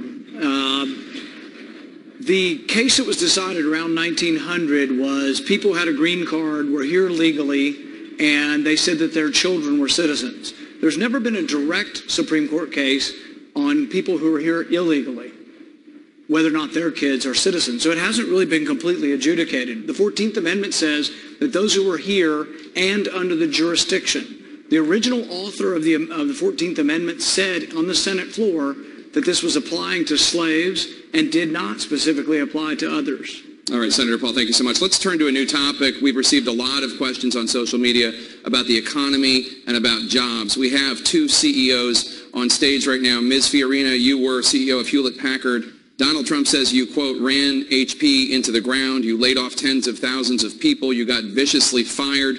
For voters looking to somebody with private sector experience to create American jobs, why should they pick you and not Donald Trump? I led Hewlett-Packard through a very difficult time, the worst technology recession in 25 years. The NASDAQ stock index fell 80%. It took 15 years for the stock index to recover. We had very strong competitors who literally went out of business and lost all of their jobs in the process. Despite those difficult times, we doubled the size of the company. We quadrupled its top-line growth rate. We quadrupled its cash flow. We tripled its rate of innovation. Yes, we had to make tough choices. And in doing so, we saved 80,000 jobs, went on to grow to 160,000 jobs, and now Hewlett-Packard is almost 300,000 jobs. We went from lagging behind to leading in every product category and every market segment. We must lead in this nation again, and some tough calls are going to be required. But as for the firing, I have been very honest about this from the day it happened. When you challenge the status quo, you make enemies. I made a few. Steve Jobs told me that when he called me the day I was fired to say, hey, been there, done that twice. It's also true that the man that led my firing, Tom Perkins, just took out a full-page ad in the New York Times to say he was wrong, I was right, I was a terrific CEO, the board was dysfunctional, and he thinks I will make a magnificent president of the United States. Well, Mr. Trump, why would you be better at creating jobs than Carly Fiorina? Well, let me just explain. The head of the Yale Business School, Jeffrey Sonnenfeld, wrote a paper recently, one of the worst tenures for a CEO that he has ever seen, ranked one of the top 20 in the history of business. The company is a disaster and continues to be a disaster. They still haven't recovered. In fact, today on the front page of the Wall Street Journal, they fired another 25 or 30,000 people saying we still haven't recovered from the catastrophe. When Carly says the revenues went up, that's because she bought Compaq. It was a terrible deal, and it really led to the destruction of the company. Now, one other company before that was Lucent. Carly was at Lucent before that. And Lucent turned out to be a catastrophe also. So I only say this. She can't run any of my companies. That I can tell you. Ms. Fiorina, I want to give you a chance to respond. Jeffrey Sonnenfeld is a well-known Clintonite and honestly had it out for me from the moment that I arrived at Hewlett-Packard. But honestly, Mr. Trump, I find it quite rich that you would talk about this. You know, there are a lot of us Americans who believe that we are going to have trouble someday paying back the interest on our debt because politicians have mountains of debt using other people's money. That is, in fact, precisely the way you ran your casinos. You ran up mountains of debt as well as losses using other people's money, and you were forced to file for bankruptcy not once, not twice, 4 times, a record 4 times. Why should we trust you to manage the finances of this nation any differently than you manage the finances of your casinos? Carly, Mr. Trump. I made over $10 billion. I had a casino company. Caesars just filed for bankruptcy. Chris will tell you, it's not Chris's fault either. But almost everybody in Atlantic City is either in trouble or filed for maybe I'll blame Chris. Well, but Atlantic City is a disaster. Wait a minute, Carly. Wait. I'll let you speak. Atlantic City is a disaster, and I did great in Atlantic City. I knew when to get out. My timing was great, and I got a lot of credit for it. Many of the great business people that you know, and Carl Icahn's going to work with me on making great deals for this country, but whether it's Carl or so many others that we read about all the time, Thank you, Mr. they Trump. have used the laws of the land, which is the best. Thank you, Mr. Trump. Governor Christie's name has been invoked. I'd like to give him the 30-second opportunity. Listen, while I'm as entertained as anyone by this personal back and forth about the history of Donald and Carly's career, for the 55-year-old construction worker out in that audience tonight who doesn't have a job, who can't fund his child's education, I got to tell you the truth. They could care less about your careers. They care about theirs. Let's start talking about that on this stage and stop playing the games.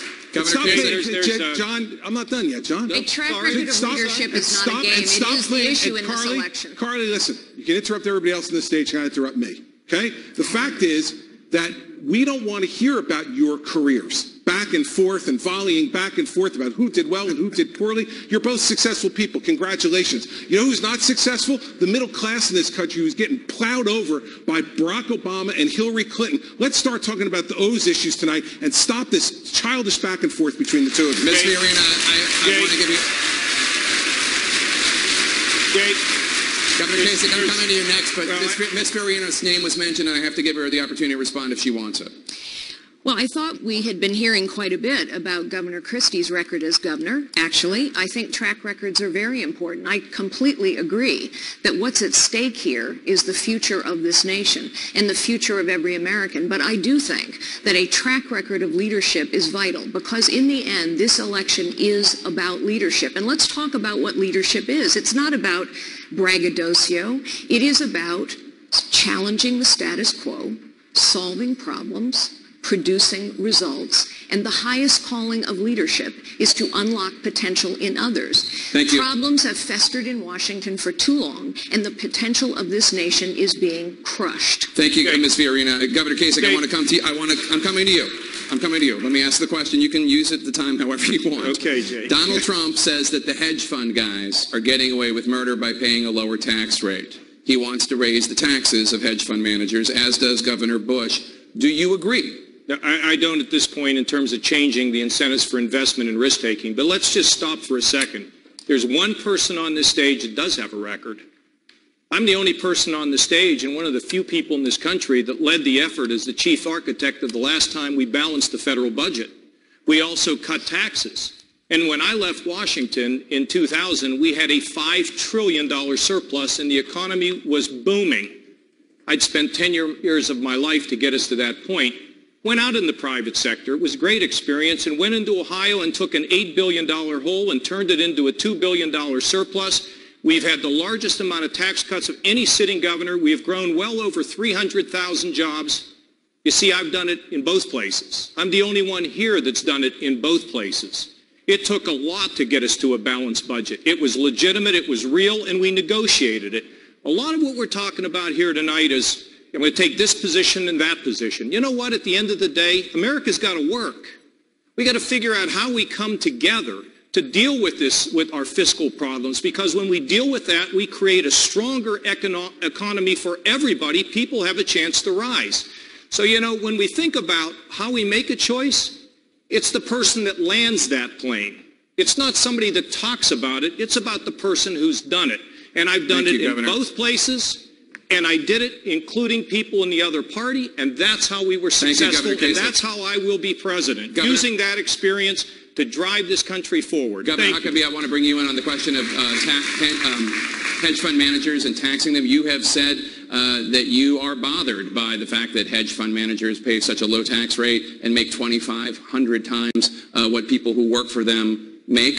Do you agree with what Donald Trump and Governor Bush have proposed, raising their tax rates? I have a different idea. I think we ought to get rid of all the taxes on people who produce. Why should we penalize productivity? And it's why I'm an unabashed supporter of the fair tax, which would be a tax on our consumption rather than a tax on our productivity. In other words, you're not going to tax anybody for what they earn, whether it's a worker who's working by the hour or whether it's a hedge fund manager. If they can produce something and bring capital and labor to create jobs, we need some jobs. And I think the fair tax makes more sense. Now, Jake, I've been listening to everybody on the stage, and there's a lot of back and forth about I'm the only one who's done this, the only one who's done that. I've done great things. We've all done great things or we wouldn't be on this stage. But it occurs to me as we're sitting here in the Reagan Library that most of us would like to pay tribute to a guy who, when he got elected, didn't get elected telling everybody how great he was. He got elected telling everybody how great the American people were, and he empowered them to live their dreams, which is what I'd love to see us do by no longer penalizing the people who are out there working, because they're taking a gut punch right now. Thank you, Governor. Dr. Carson, you support scrapping the entire tax code and replacing it with a flat tax based on the principle of tithing from the Bible. If you make $10 billion, you pay $1 billion in taxes. If you make $10, you pay $1 in taxes. Donald Trump believes in progressive taxation. He says it's not right that rich people pay the same as the poor. Tell Donald Trump why his ideas on taxes are wrong. It's all about America. You know, the people who say the guy who paid $1 billion because he had 10, he's still got $9 billion left. That's not fair. We need to take more of his money. That's called socialism. That doesn't work so well. What made America into a great nation was the fact that we said, that guy just put in $1 billion. Let's create an environment that's even more conducive to his success so that next year he can put in $2 billion. And that's the kind of thing that helps us to grow. We can't grow by continuing to take a piece of pie and dividing it and redistributing it. But I'm also looking at what Governor Huckabee talked about. You don't want me operating on you, I assure you that. The fair tax. Looking at both of them, and we're evaluating them both, and I'm talking to the American people, because one of the things we must recognize is that this country is of, for, and by the people. And it's really time that the government get out of the way and let the people be the ones who decide how they want to run their country. Mr. Trump, what do you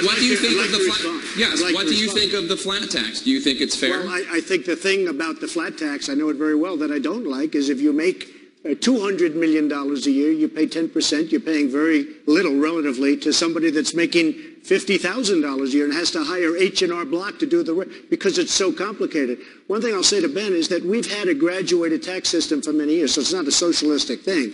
What I'd like to do is, and I'll be putting in the plan in about 2 weeks, and I think people are going to like it, it's a major reduction in taxes. It's a major reduction for the middle class. The hedge fund guys won't like me as much as they like me right now. I know them all, but they'll pay more.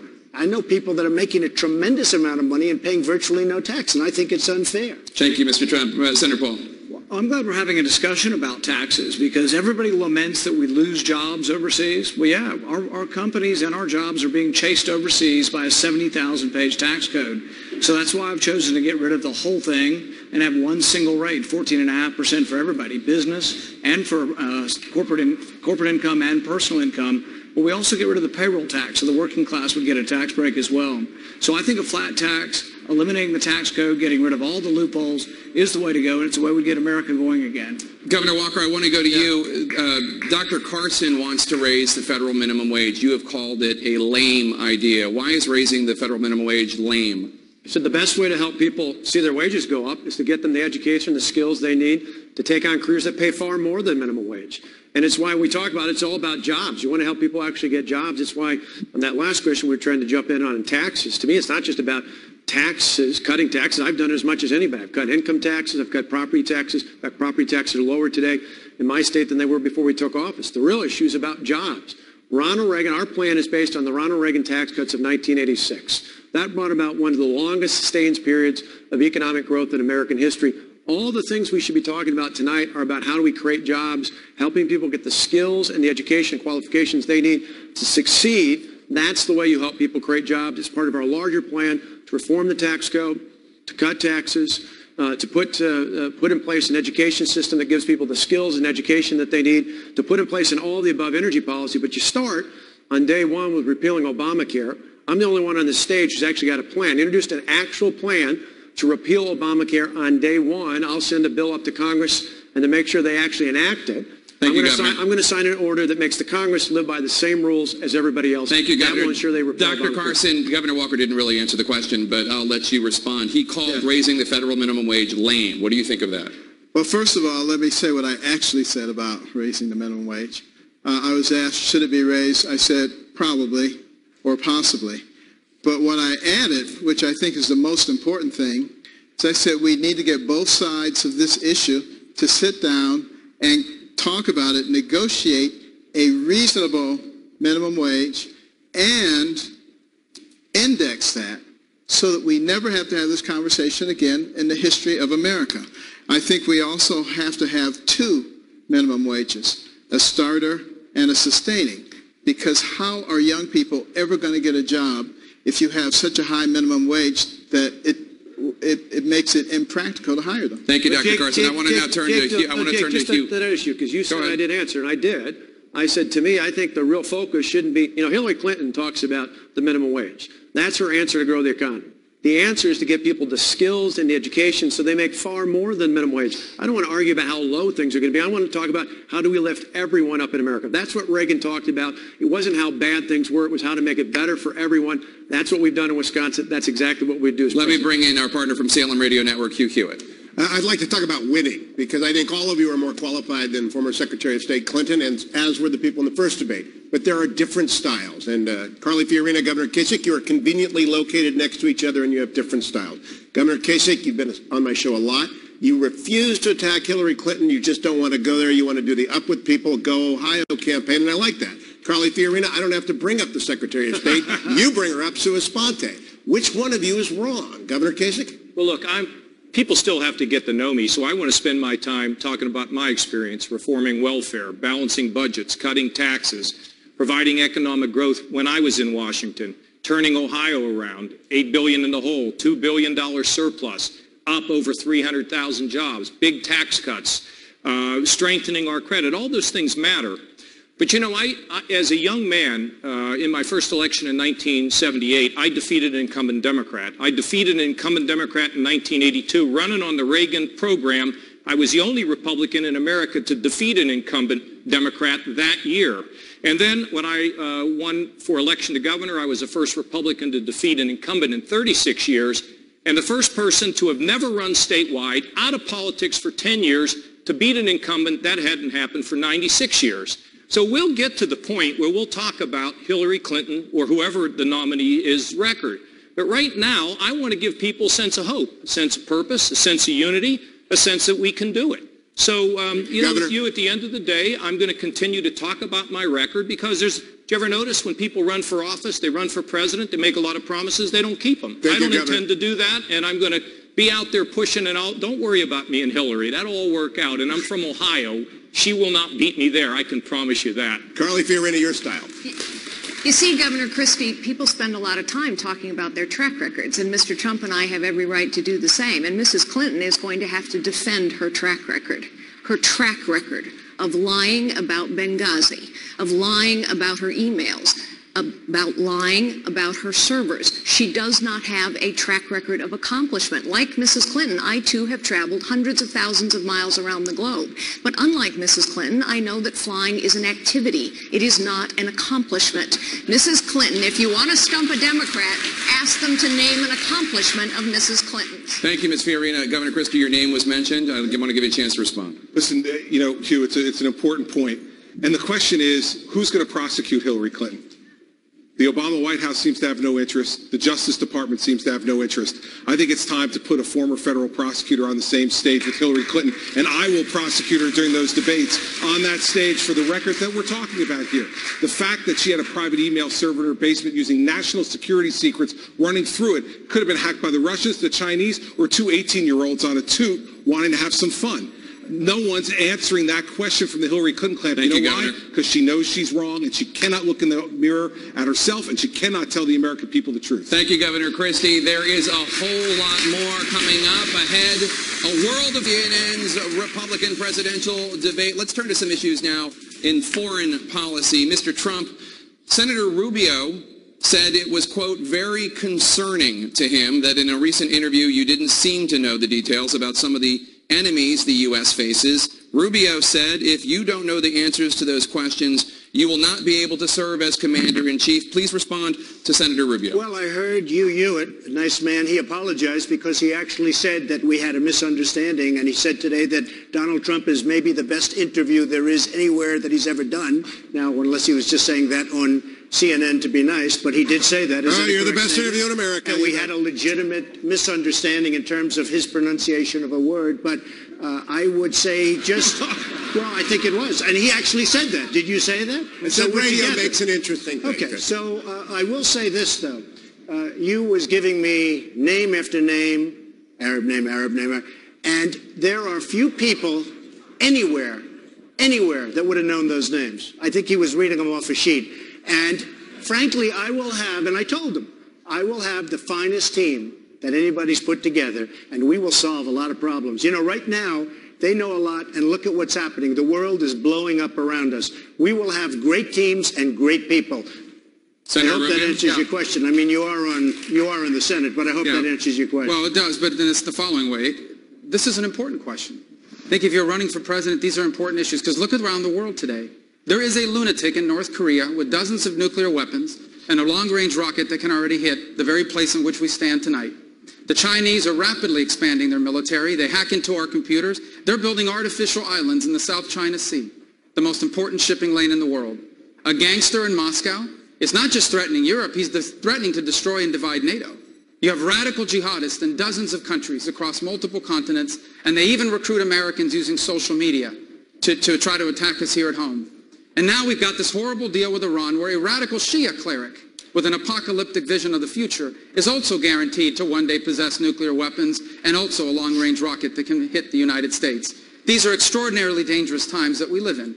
And the next president of the United States better be someone that understands these issues and has good judgment about them. Because the number one issue that a president will ever confront and the most important obligation that the federal government has is to keep this nation safe. And today, we are not doing that. We are eviscerating our military, and we have a president that is more respectful to the Ayatollah in Iran than he is to the Prime Minister of Israel.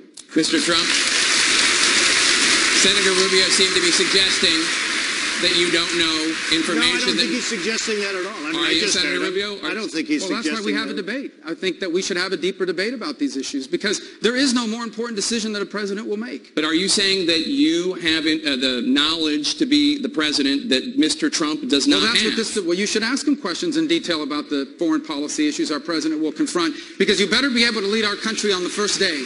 Not 6 months from now, not a year from now. On the first day in office, our president could very well confront a national security crisis. You can't predict it. Sometimes you cannot control it. And it is the federal government does all kinds of things it's not supposed to be doing. It regulates bathrooms. It regulates schools that belong to local communities. But the one thing that the federal government must do, the one thing that only the federal government can do is keep us safe. And a president better be up to date on those issues on his first day in office or on her first day in office. Mr. Trump.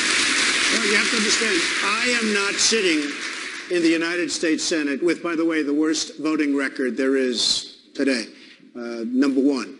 I am not sitting in the United States Senate. I'm a businessman doing business transactions. Okay. I am doing business transactions. I will know more about this, and as you said, that was very acceptable. And when you listened to that whole interview, it was a great interview. You said it, I didn't. Yeah, well, now I did. But I will, listen, just 1 second. No, but he addressed just 1 second.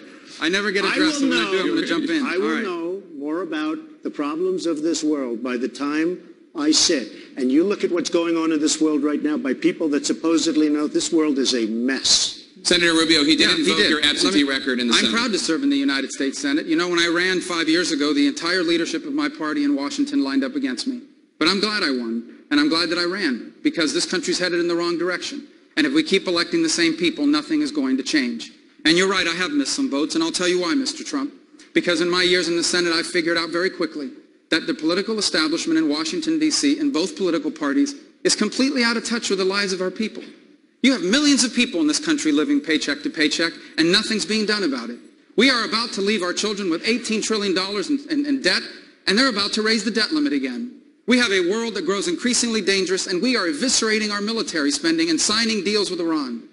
And if this thing continues, we are going to be the first Americans to leave our children worse off than ourselves. That's why I'm missing votes, because I am leaving the Senate. I'm not running for re-election, and I'm running for president because I know this. Unless we have the right president, we cannot make America fulfill its potential. But with the right person in office, the 21st century can be the greatest era that our nation has ever known. Thank you, Senator Rubio. I want to turn now to Hugh Hewitt. Thank you, Jake. I've done a lot of great interviews with all of you, but Governor Bush, I talked to you in February about the biggest elephant in a room full of elephants, which is your last name. And you told me that you would not be burdened either by your brother or your father's legacy in the Middle East. And then a week later, you rolled out your list of foreign policy advisors, and it was a lot of the band getting back together again. So on behalf of the military that is watching, okay, the active duty military that are at the end of the spear, what kind of a commander-in-chief is Jeb Bush going to be, and who are the advisors that are new to your team? Well, first of all, Hugh, if you're looking at Republican advisors, you have to go to the last two administrations that happen to be 41 and 43. So just by definition, and many of the people here that are seeking advice from the foreign policy experts in the Republican side, they served in my dad's administration, my brother's administration. Of course that's the case. But I'm my own man. I'm going to create a strategy that's based on the simple fact that the United States needs to lead the world. The first thing that we need to do is to stop the craziness of the sequester, rebuild our military so that we don't deploy people over and over again without the necessary equipment to keep them safe, to send a signal to the world that we're serious. If we're going to lead the world, then we need to have the strongest military possible. We need to rebuild our counterintelligence and intelligence capabilities. We need to focus on the fact that the next president's going to start in 2017, not in 1990, 30 years ago, or when my brother started. The world is dramatically different. And I believe that we need to restore America's presence and leadership in the world. Name a country where our relationship is better today than it was the day that Barack Obama got elected president. Under Hillary Clinton and Barack Obama, we have seen a weakness that now creates huge problems for the next president of the United States. So I'll have a team that will be following the doctrine that I set up, and it'll be peace through strength. We're sitting here in this library, which is a wonderful place to talk about this, because that's exactly what happened in the 1980s, and the world was a lot safer because of the leadership of Ronald Reagan and Mr. Trump. I want to ask you a question, though. You've promised us great leaders, and I believe that. But Jeb Bush has laid out 20 different people that have experience around the world. There are 190 countries. You can't run the world by yourself. When are we going to get some names on your military and your foreign policy advisors? And I'm meeting with people that are terrific people, but I have to say something because it's about judgment. I am the only person on this dais, the only person that fought very, very hard against us, and I wasn't a sitting politician, going into Iraq. Because I said going into Iraq, that was in 2003, you can check it out, I'll give you 25 different stories. In fact, a delegation was sent to my office to see me because I was so vocal about it. I'm a very militaristic person, but you have to know when to use the military. I am the only person up here that fought against going into Iraq. Can I make a response to that? Just excuse me 1 second, Can I make if you a don't mind, response to that? You know, you are on last, you do have your 1%. I would like, and I think it's very important, I think it's important because it's about judgment. It's about judgment. I didn't want to go into Iraq, and I fought it because what I said to you, was you're going to destabilize the Middle East, and that's what happened. So he's referred to me. No, the first chance. May I make a response? Right after me, and I'll yield the floor. What do you guys say in the Senate when you're talking and debating? Absolutely. Go ahead. Here's the fact. When Donald Trump talks about judgment, what was his position on who would have been the best negotiator to deal with Iran? It wasn't a Republican. It was Hillary Clinton. That's what you believe. I mean, the lack of judgment and the lack of understanding about how the world works is really dangerous in this kind of time that we're saying. So is that the judgment that you bring to the table, that Hillary Clinton is a great negotiator, that she could bring about a better Your deal brother with Iran? and your brother's administration gave us Barack Obama because it was such a disaster those last 3 months that Abraham Lincoln couldn't have been elected. You know what? As it relates to my brother, there's one thing I know for sure. He kept us safe. I don't know if you remember, Donald, you remember the rubble? You remember the firefighter with his arms around it? He sent a clear signal that the United States would be strong and fight Islamic terrorism, and he did keep us safe. I don't know, you feel safe right now? I don't feel so safe. And that's because of Barack. That's because of Barack Obama. That's because of Barack Obama. We've had a president who called ISIS the JB Squad, Yemen a success story, Iran a place we can do business with. It's not because of George W. Bush. It's because of Barack Obama. But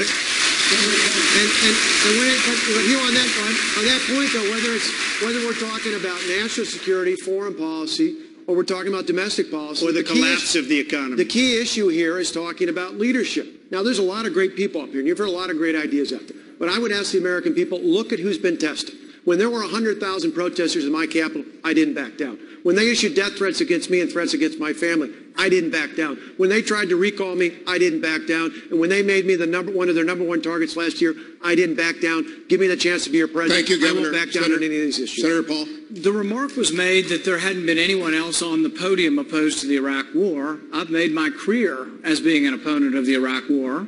I was opposed to the Syrian War. I was opposed to arming people who are our enemies. Iran is now stronger because Hussein is gone. Hussein was the great bulwark and counterbalance to the Iranians. So when we complain about the Iranians, you need to remember that the Iraq War made it worse. Originally, Governor Bush was asked, was the Iraq War a mistake? And he said, no, we'd do it again. We have to learn sometimes the interventions backfire. The Iraq War backfired and did not help us. We're still paying the repercussions of a bad decision. We have to make the decision now. In Syria, should we topple Assad? Many up here wanted to topple Assad, and it's like, I said no, because if you do, ISIS will now be in charge. Thank you, Senator Paul. I understand that Governor Bush's name has been invoked, and then we can go to you, Senator Rubio. Here's the lessons of history. When we pull back, voids are created.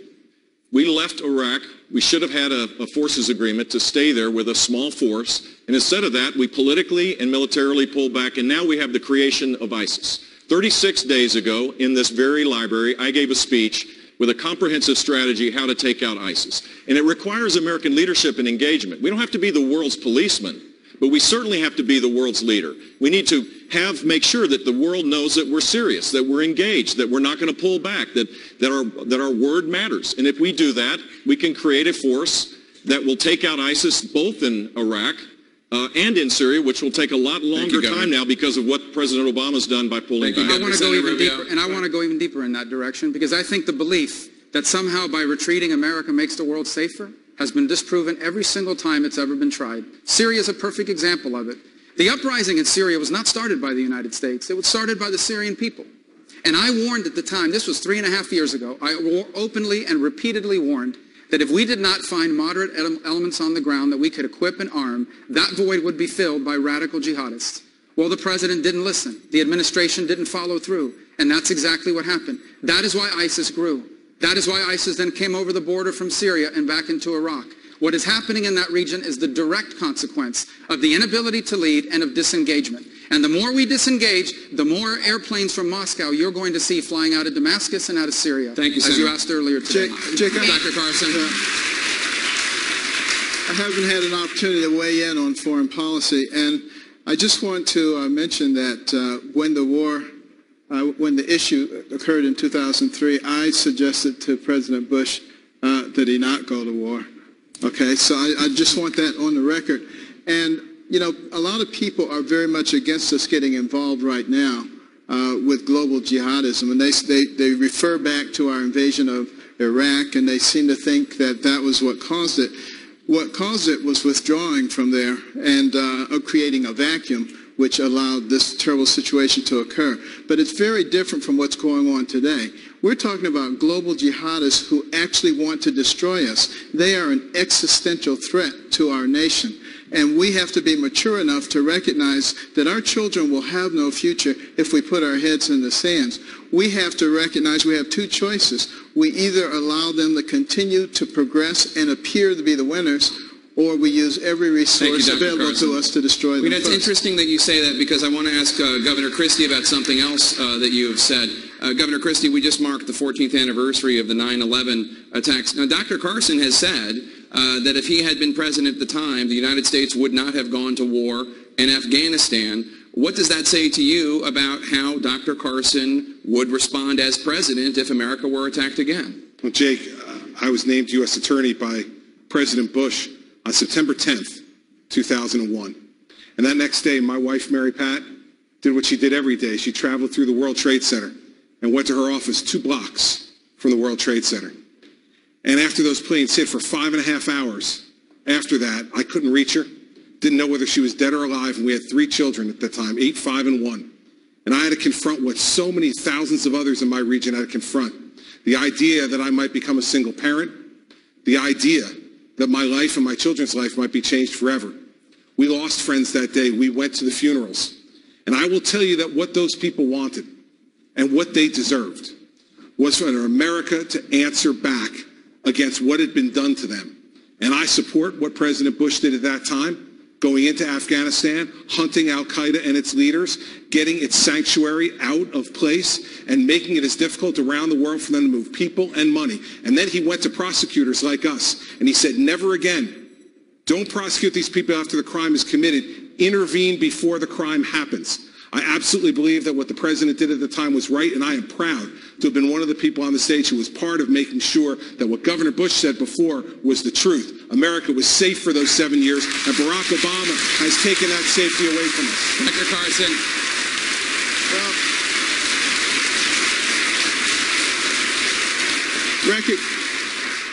recognize that, you know, President George W. Bush was a great friend of ours, and we spent many wonderful days at the White House.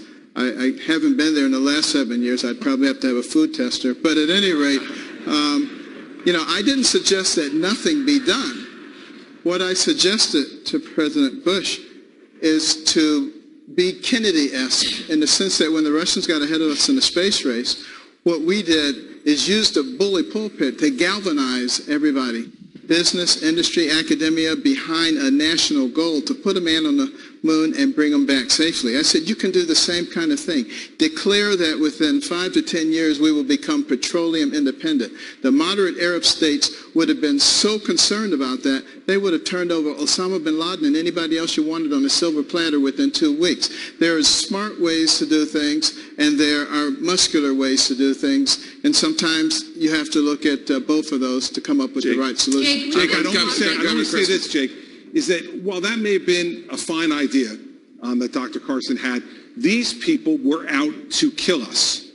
I stood in that region with my family, and every time a plane went overhead in the weeks after that, people's heads jerked to the sky because they thought it was happening again. You do not need to go through subtle diplomacy at that point. That can be handled later on. What you need is a strong American leader who will take the steps that are necessary to protect our nation. That's what I would do as Commander-in-Chief in this circumstance, and that's what President George W. Bush did in 2001. Dr. Carson.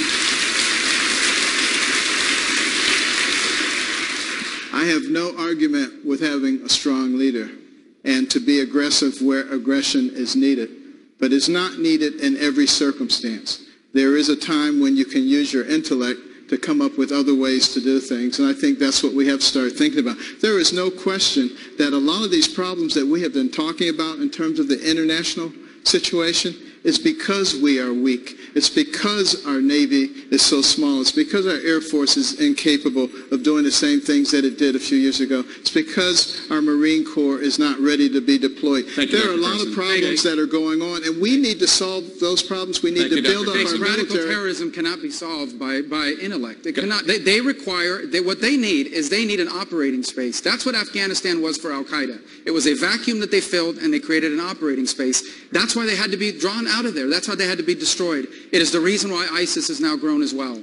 We allowed a vacuum to emerge in Syria. They used it as an operating space to grow. And today they're not just in Iraq and Syria anymore. They're now in Libya conducting operations in the Sinai. They're now in Afghanistan trying to supplant the Taliban as the most powerful radical jihadist group on the ground there as well. You cannot allow radical jihadists to have an operating safe haven anywhere in the world. Governor Huckabee. Just today, there was a new report that 50 different intelligence analysts have said that what they sent up the ladder was doctored by senior officials so that they could give some happy talk to the situation that we face. I love the idea of a good intellectual capacity to deal with our enemies, but the fact is, if you don't have good intelligence that's reliable and that's honest, you're not going to have good intelligence, and you cannot make good decisions.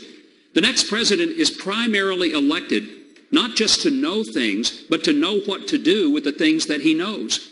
And the most dangerous person in any room is the person who doesn't know what he doesn't know. Thank you, and Governor. the reason Barack Obama has been dangerous to this country, and we'd better elect someone who has had some executive experience, is because we cannot afford another 8 years having a person in the office who doesn't know what he does not know. Thank you, Governor. I want to turn to ISIS. Governor Walker.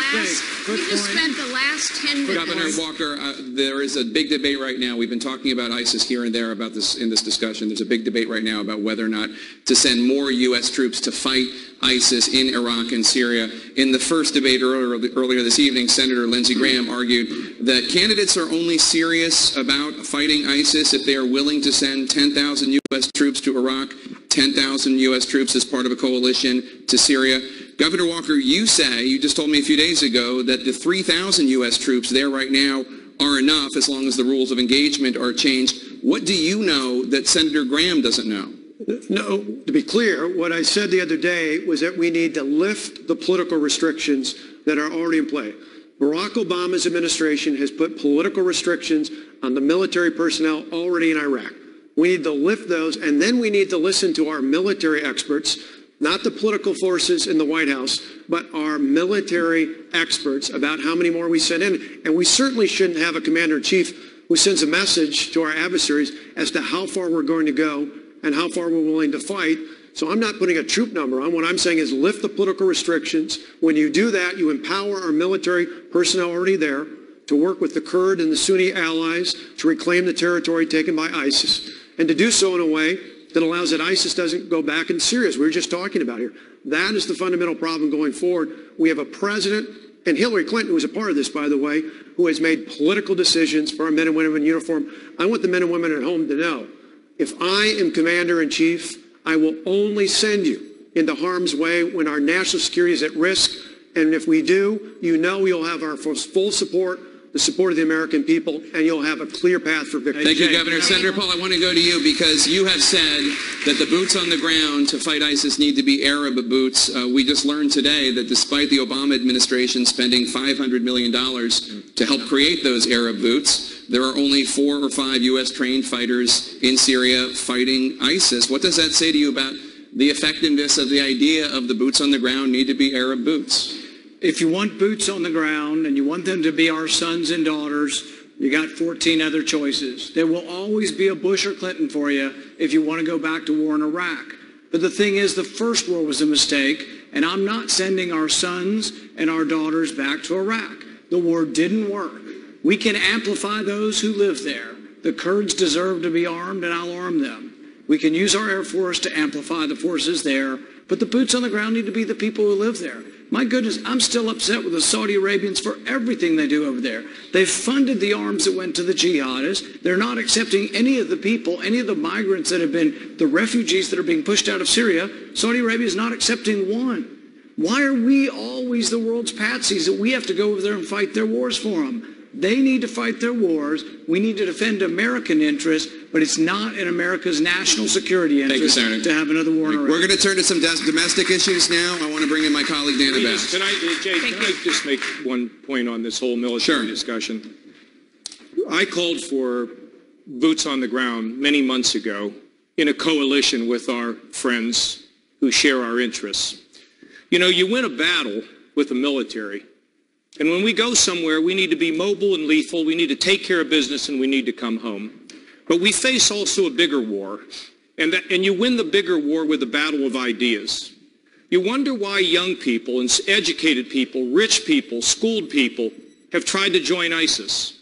Western civilization, all of us need to wake up to the fact that those murderers and rapists need to be called out, and in Western civilization, we need to make it clear that our faith in the Jewish and Christian principles force us to live a life bigger than ourselves, to be sinners in justice, so that we can battle the radicals, call them out for what they are, and make sure that all of our people feel fulfilled in living in Western civilization. This is a giant battle in the world today. Since everyone has gotten to weigh in on this military issue, I'd like to be able to do the same. We have spent probably 12 minutes talking about the past. Let's talk about the future.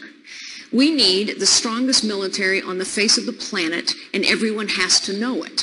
And specifically what that means is we need about 50 Army brigades, we need about 36 Marine battalions, we need somewhere between 300 and 350 naval ships, we need to upgrade every leg of the nuclear triad, we need to reform the Department of Defense, we need as well to invest in our military technology. We're going to turn to domestic issues now and with we Dana need to Bash. care for our veterans, so 307,000 of them aren't dying waiting for health care. Thank you.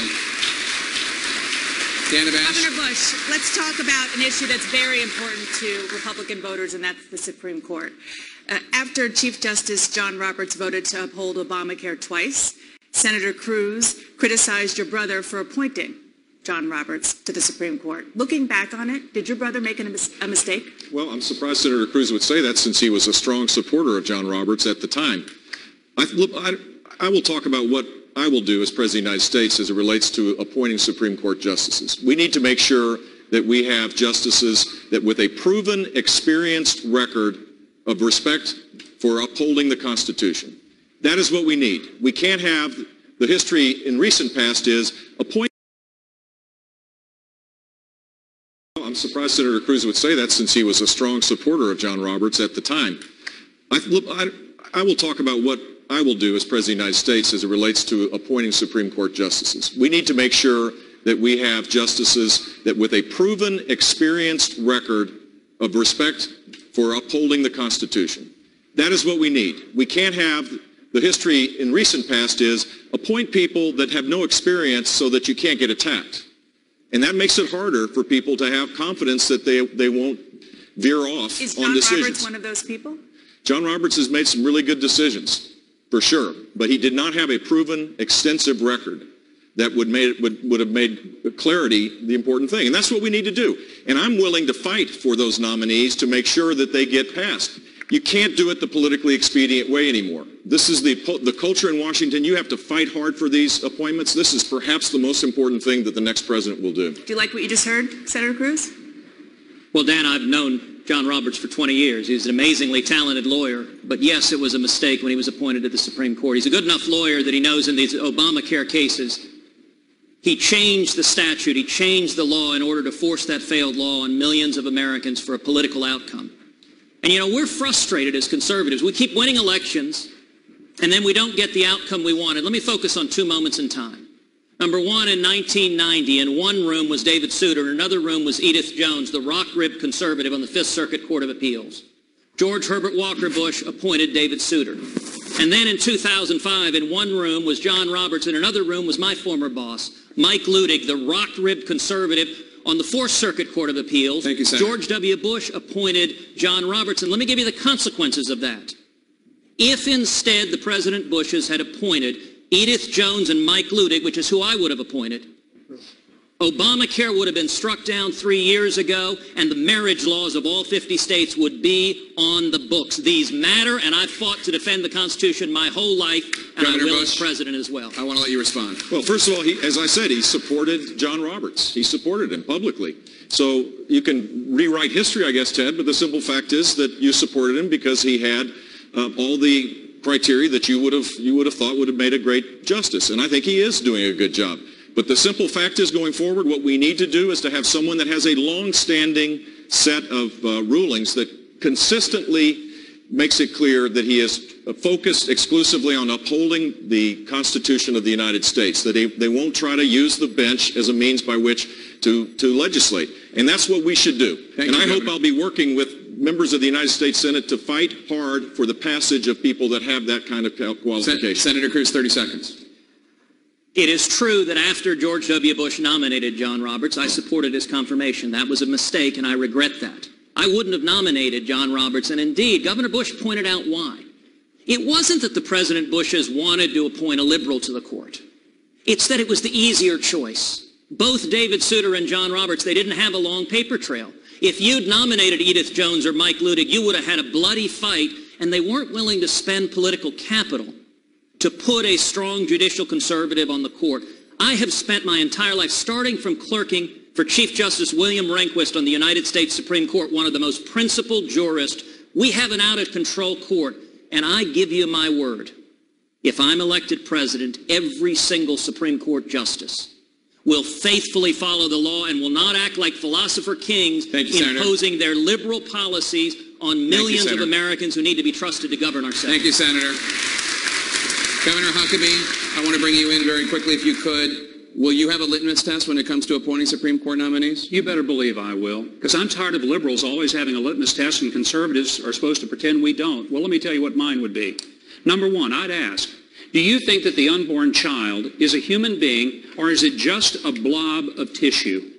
I'd want to know the answer to that. I'd want to know, do you believe in the First Amendment? Do you believe that religious liberty is the fundamental liberty around which all the other freedoms of this country are based? And I'd want to know, do you really believe in the Second Amendment?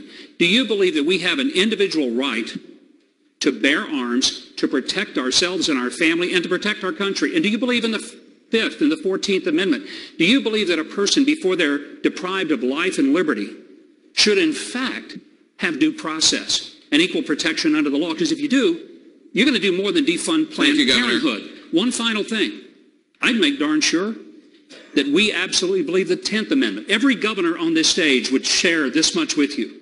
Every one of us, our biggest fight wasn't always with the legislature or even with the Democrats. My gosh, half the time it was with the federal government, who apparently never understood that if it's not reserved in the Constitution, then the 10th Amendment says it's left to the states, but somebody forgot to send a memo to Washington. Thank you, Governor. We're going to take a quick break. Coming up, one of the hottest questions that you have been asking us via social media. We will pose it to the candidates. That's coming up right after this. The CNN's Republican presidential debate at the Reagan Library here in Simi Valley, California. Many people on social media wanted us to ask about marijuana legalization. Senator Paul, Governor Christie recently said, quote, if you're getting high in Colorado today, where marijuana has been legalized, enjoy it until January 2017, because I will enforce the federal laws against marijuana. Will you? I think one of the great problems and what the American people don't like about politics is hypocrisy. People who have one standard for others and not for themselves. There's at least one prominent example on the stage of someone who says they smoked pot in high school. And yet the people who are going to jail for this are poor people, often African Americans and often Hispanics, and yet the rich kids who use drugs aren't. I personally think that this is a crime for which the only victim is the individual, and I think that America has to take a different attitude. I'd like to see more rehabilitation and less incarceration.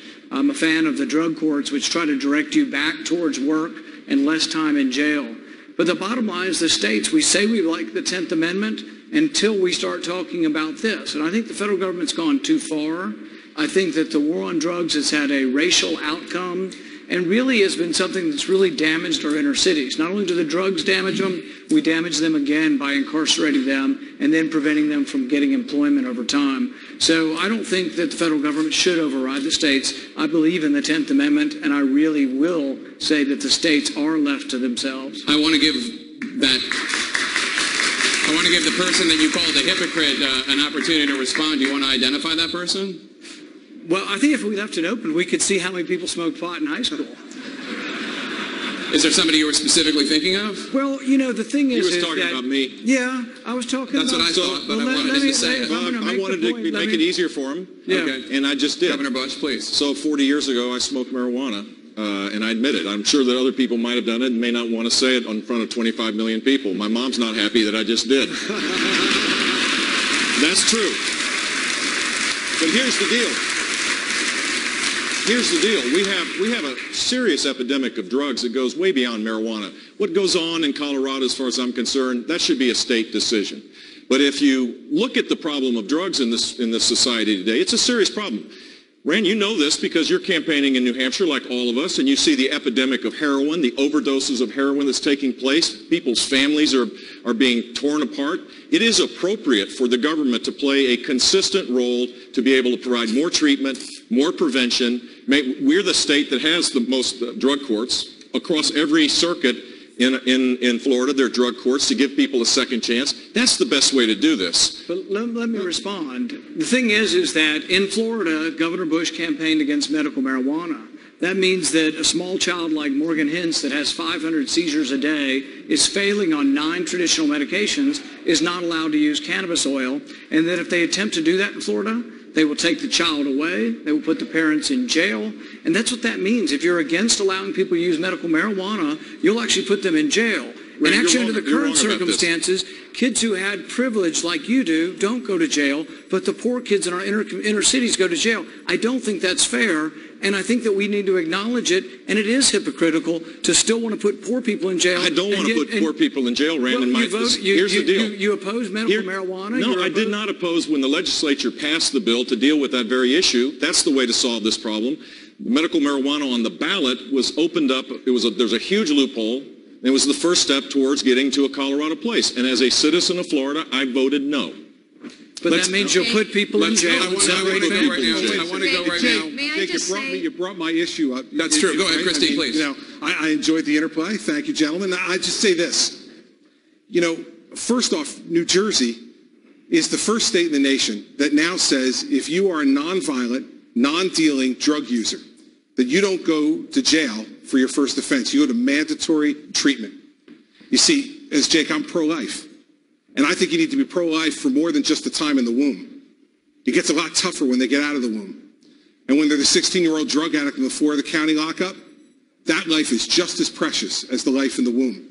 And so that's why I'm for rehabilitation, why I think the war on drugs has been a failure. But I'll end with this. That doesn't mean we should be legalizing gateway drugs. And if Senator Paul thinks that the only victim is the person, look at the decrease in productivity. Look at the way people get used and move on to other drugs when they use marijuana as a gateway drug. It's not them that are the only victims. Their families are the victims too. Their children are the victims too. And their employers are the victims also. And that's why I'll enforce the federal law, while you can still put an emphasis on rehabilitation, which we've done in New Jersey. Yeah, you may respond, and then I'll bring in you, Ms. Fiorina. Understand what they're saying. If they're going to say we are going to enforce the federal law against what the state law is, they aren't really believing in the 10th Amendment. Governor Christie would go into Colorado, and if you're breaking any federal law on marijuana, even though the state law allows it, he would put you in jail. If a young mother is trying to give her child cannabis oil for medical marijuana for seizure treatment, he would put her in jail if it violates federal law. I would let Colorado do what the 10th Amendment says. This power, we were never intended to have crime dealing at the federal level. Crime was supposed to be left to the states. Colorado's made their decision, and I don't want the federal government interfering and putting moms in jail who are simply trying to get medicine for their kid. And Senator Paul knows that that's simply not the truth. In New Jersey, we have medical marijuana laws, which I've supported and implemented. This is not medical marijuana. This goes a much further step beyond. This is recreational use of marijuana. This is much different. And so while he'd like to use a sympathetic story to back up his point, it doesn't work. I'm not against medical marijuana. We do it in New Jersey. But I am against the recreational use of marijuana. If he wants to change the federal law, get Congress to pass the law to change it and get a president to sign it. May I respond? Yes, Senator Paul. Here's the thing is he doesn't want to make it about medical marijuana, but what if New Jersey's medical marijuana contradicts the federal law? He's saying he will send the federal government in and he will enforce the federal law. That's not consistent with the 10th Amendment. It's not consistent with states' rights, and it's not consistent with a conservative vision for the country. I don't think we should be sending the federal police in to arrest a mother and separate them from their child for giving a medicine to their child for seizures. And Jacob, I want to bring in Ms. Fiorina. I want to bring in Ms. Fiorina on this issue. I very much hope that I am the only person on this stage who can say this, but I know there are millions of Americans out there who will say the same thing. My husband Frank and I buried a child to drug addiction. So we must invest more in the treatment of drugs. I agree with Senator Paul. I agree with states' rights. But we are misleading young people when we tell them that marijuana is just like having a beer. It's not. And the marijuana that kids are smoking today is not the same as the marijuana that Jeb Bush smoked 40 years ago. We do, sorry, Barbara, we do need criminal justice reform. We have the highest incarceration rates in the world. 2/3 of the people in our prisons are there for nonviolent offenses, mostly drug-related. It's clearly not working. But we need to tell young people the truth. Drug addiction is an epidemic, and it is taking too many of our young people. I know this sadly from personal experience. Hewitt, I'd like to... Thank you, Jake. Tomorrow is, Republicans done this, tomorrow is Constitution Day. We've been talking about the 10th Amendment. Let's talk about the Second Amendment. Governor Bush, one of the things the Supreme Court has gotten right is that it's an individual right. It's protected for individuals to hold it. Last week you said the next step in gun issues is to make sure they're not in the hands of the mentally ill. In this state, there's a controversial law that allows guns to be taken away from people without a hearing. Where does it go? And the problem of violence is endemic, but where does it go from what you said last week? How far into people's lives to take guns away from them? Not very far. I think we need to do this state by state. There are places that get this right, and we need to make sure that we protect privacy laws. This is a complicated place. But I do think the natural impulse on the left, Hillary Clinton, immediately after one of these horrific violent acts took place, immediately said we need to have federal gun laws. President Obama, almost reflexively, always says the same thing. And the net result is you're going to take away rights of law-abiding citizens, the 99.999% of the people that are law-abiding citizens. That's not the right approach to do it. In Florida, we have a background check. We have concealed weapon permit holders. In fact, there's 1,200,000 of them. We have a reduction in violent crime because we put people behind bars when they use a gun in the commission of a crime. That's the better approach. But we're living in a society today where despair kind of grows in isolation. If a family member calls and says, my child, my brother, my sister is disturbed, ought the state be able to go and get their weapon without a hearing? I think there needs to be a hearing, but the fact is we need to encourage that kind of involvement. That's exactly what we need to do. Here, and there's a broader issue here as well. First of all, the only people that follow the law are law-abiding people. Criminals, by definition, ignore the law. So you can pass all the gun laws in the world like the left wants. The criminals are going to ignore it because they are criminals. Here's the real issue. The real issue is not what are people using to commit violence, but why are they committing the violence? And here's the truth. Because you cannot separate the social, moral well-being of your people from their economic and other well-being. You cannot separate it. You can't have a strong country without strong people. You cannot have strong people without strong values, and you cannot have strong values without strong families and the institutions in this country that defend and support those families. Well, and today we have a left-wing government under this president that is undermining all of the institutions in society that support the family and teach those values. Senator Cruz, I wanted to go to you. You're a constitutional litigator. Are you afraid of the next step theory of what happens to Second Amendment rights? I am not, and you mentioned that the U.S. Supreme Court had rightly upheld the individual right to keep and bear arms. I was proud to lead 31 states before the U.S. Supreme Court defending the Second Amendment, and we won that landmark victory. And indeed, just a couple of years ago, when Harry Reid and Barack Obama came after the right to keep and bear arms of millions of Americans, I was proud to lead the fight in the United States Senate to protect our right to keep and bear arms. And for that reason, I was honored to be endorsed by Gun Owners of America as the strongest supporter of the Second Amendment on this stage today, and I will fight every day to defend the Bill of Rights. I'd like to turn to Dana Bash. Mr. Trump, you have said once or twice that you are really rich, and you are by far the richest person on this stage. Chris Christie says billionaires like you, and even people who make and earn far less, should no longer get Social Security, or at least there should be limits based on their income. You think he's wrong? And if so, why? Speaking for myself, I'm okay with it. I think there's a certain truth to it. I know people that, frankly, it has no impact on their life whatsoever. There are many people. I would almost say leave it up to them, but I would be willing to check it off and say I will not get Social Security. What about the country as a policy? As a policy, I would almost leave it up to the people. Don't forget, they pay in, and maybe they do well, and maybe some people want it. But the fact is that there are people that truly don't need it, and there are many people that do need it very, very badly. And I would be willing to write mine off 100%, Dana. So is a voluntary program a way to get the Social Security system solvent again, like that? No, it's not. But when Donald did it, it's a good start. That's really good. No, listen. This is an issue that we've got to talk about, and we haven't talked about yet. 71% of all federal spending is on entitlements and debt service. When John Kennedy was elected president in 1960, it was 26%. Harvard and Dartmouth says that Social Security is going to go insolvent in 7 to 8 years.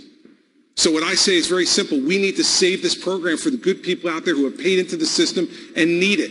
And if that means making sure that folks like Donald and many of us on this stage don't get it, that's the right thing to do, because here's what Hillary Clinton's going to want to do. She's going to want to put more money into a system that has already lied to us and stolen from us. This government doesn't need more money to make Social Security solvent. We need to be not paying out benefits to people who don't really need it. We need to protect the people whose Social Security means the difference between picking between heat and rent and food. That's why I put out the proposal, and that's the people I'm trying to protect. Governor Christie's right about Social Security. Thank you, Governor. I'm coming to you right now on a separate issue, sir. We've received a lot of questions from social media about climate change.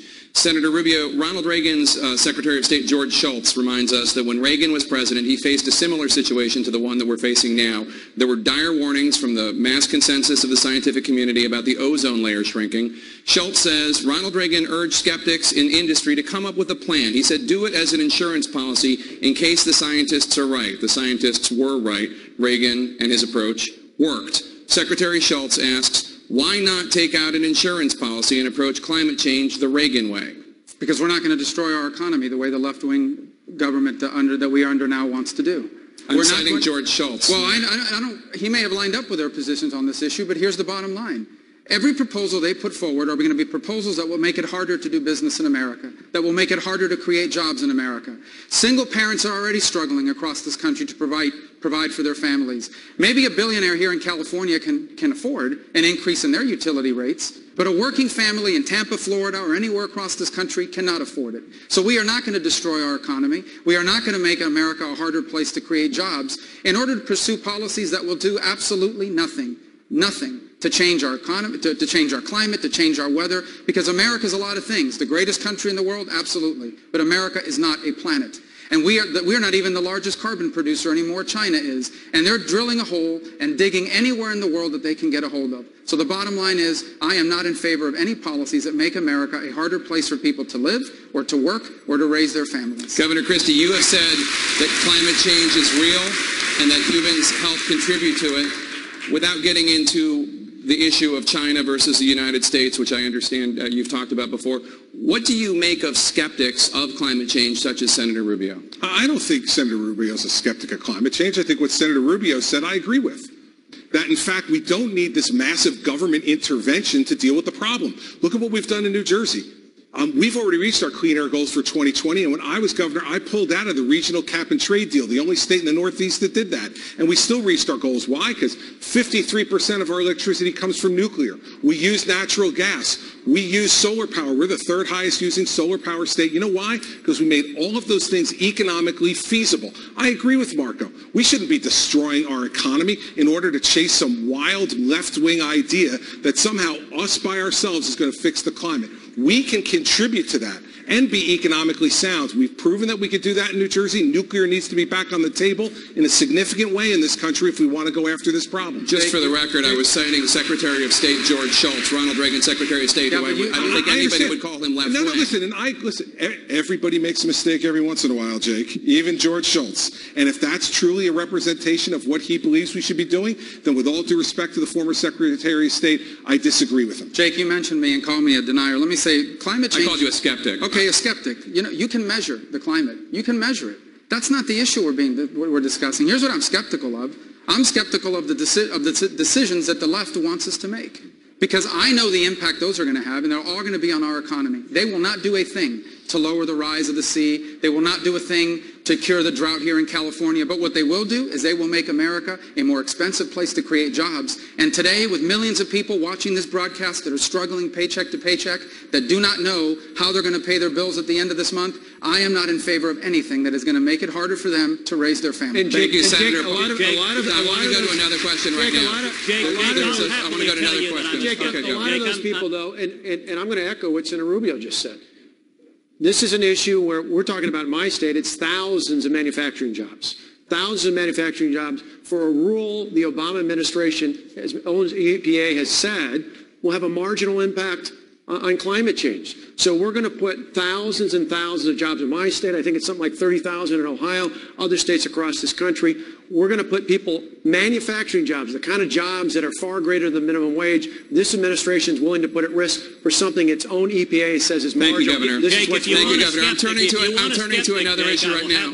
I'm turning to another issue right now, Senator Cruz. Well, I think we've heard from several this evening. A backlash against vaccines was blamed for a measles outbreak here in California.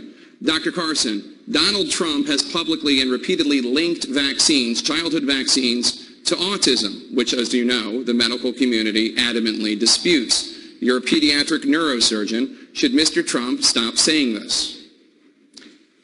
Well, let me put it this way. There have been numerous studies, and they have not demonstrated that there's any correlation between vaccinations and autism.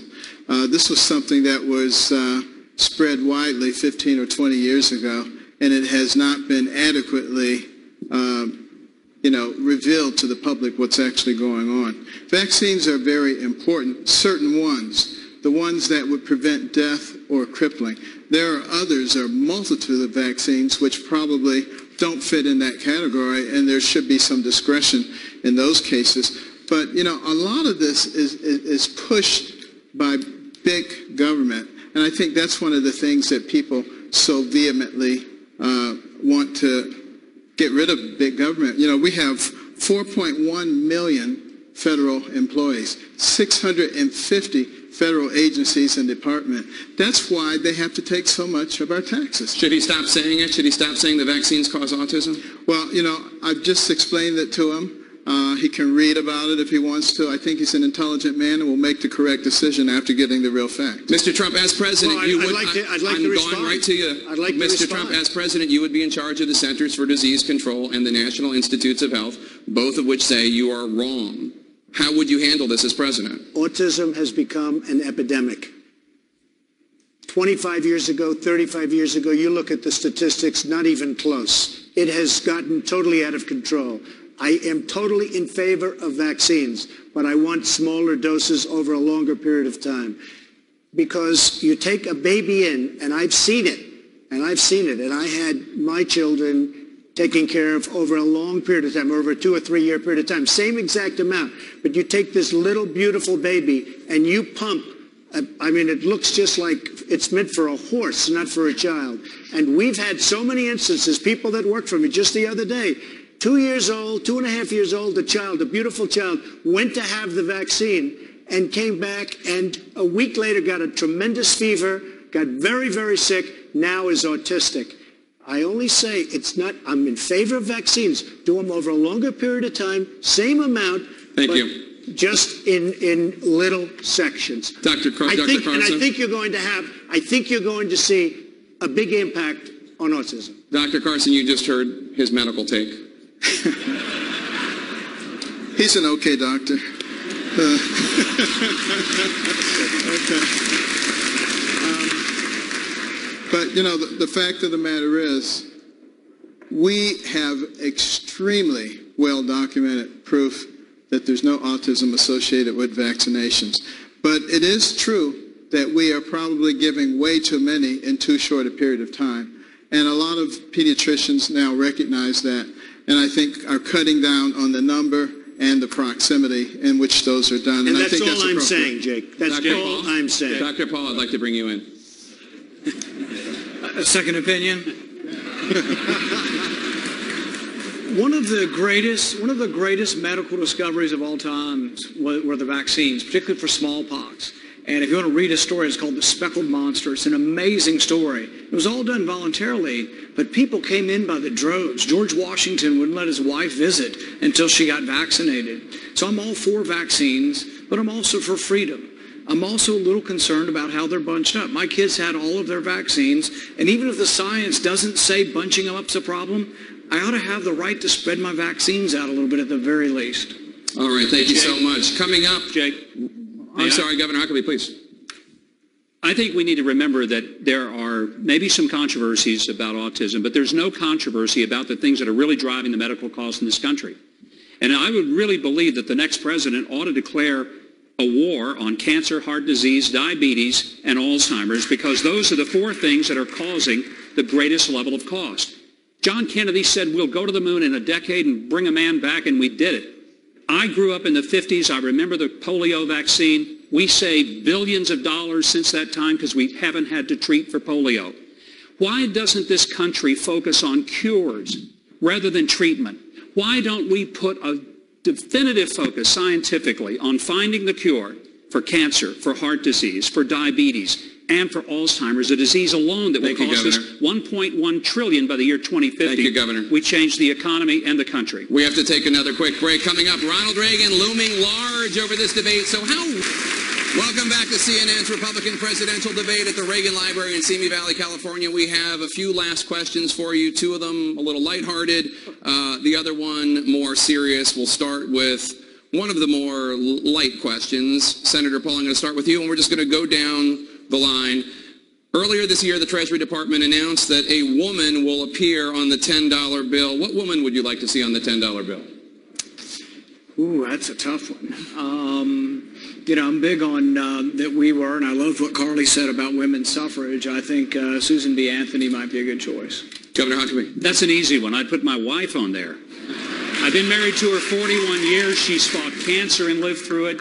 She's raised 3 kids, 5 great-grandkids, and she's put up with me. I mean, who else could possibly be on that money other than my wife? And then that way she could spend her own money to her face. Senator Paul? No, Senator Rubio, you I'm mean? sorry, Senator Rubio. Sorry. I know we all look alike, right? Just the senators.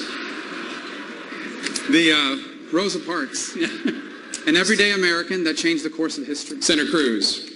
Well, I wouldn't change the $10 bill. I'd change the 20. I'd take Jackson off, and I'd leave Alexander Hamilton right where he is as one of our founding fathers.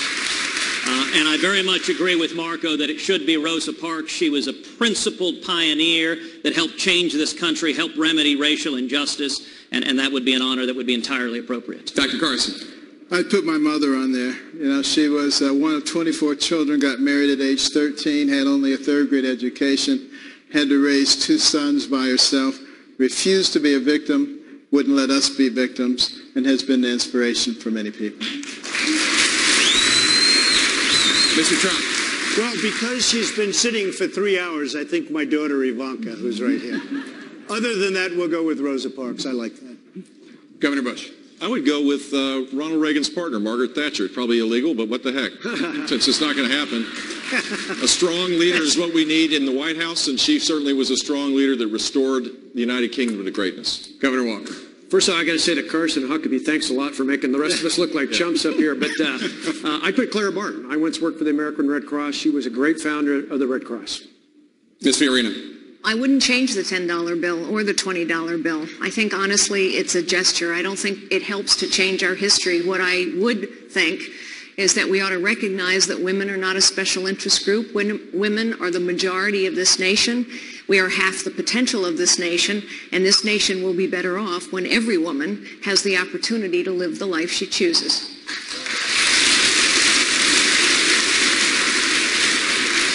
Governor Kasich. Was probably not maybe legal, but I would pick Mother Teresa, the lady that I had a chance to meet, a woman who lived a life so much bigger than her own, an inspiration to everyone when we think about our responsibility to love our neighbor as we love ourselves. Governor Christie. I think the Adams family has been shorted in the currency business. Our country wouldn't be here without John Adams, and he would not have been able to do it without Abigail Adams, so I put Abigail Adams on the bill. All right. Some good entries if anybody at the Mint was listening.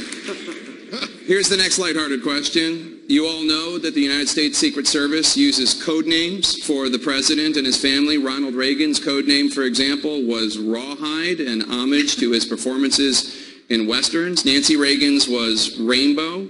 You don't have to come up with the one for your spouse, but what would you want, Governor Christie, I'll start with you, your Secret Service code name to be? You know, I've been called a lot of names by a lot of different people. Now I got to get called by names by the Secret Service. I would just say True Heart. Well, I have one now. It was my detail. They called me Unit 1. My wife says, you'll never be Unit 1. I'm Unit 1. You're Unit 2. Secretariat. Governor Walker. Harley. I love riding Harleys. Ever ready. It's very high energy, Donald.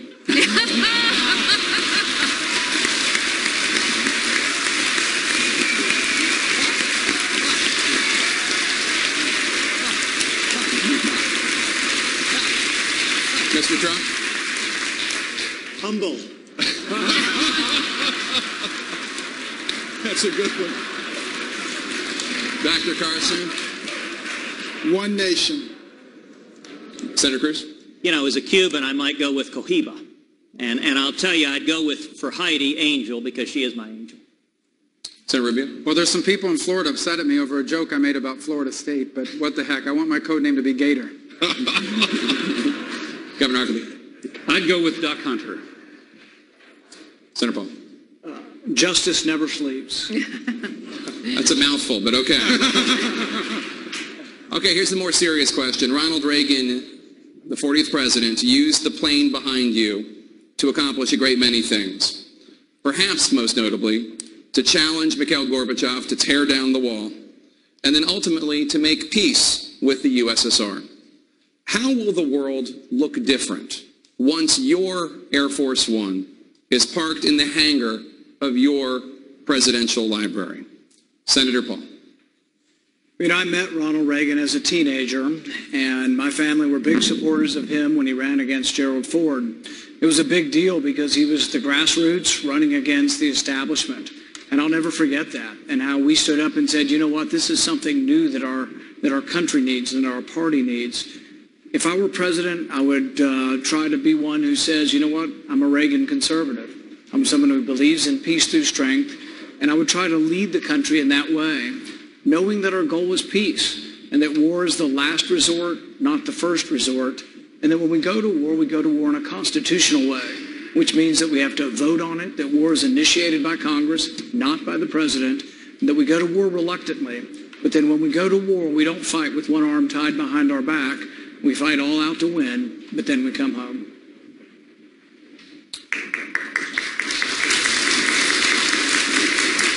At the end of my presidency, I would like to believe that the world would be a safe place, and there wouldn't be the threats, not only to the U.S., but to Israel and our allies, because we would have the most incredible, well-trained, well-equipped, well-prepared military in the history of mankind, and they would know that a commander-in-chief would never send them to a mission without all the resources necessary.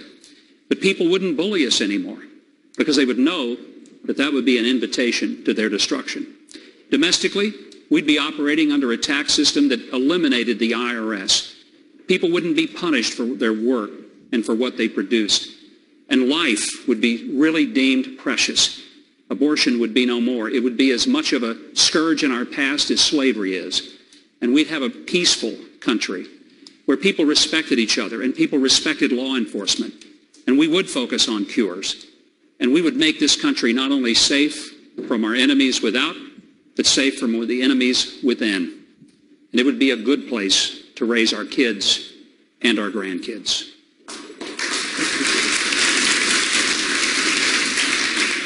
One of the things that made Ronald Reagan a great president is that he understood that America was a unique nation, unlike any other that had existed throughout human history.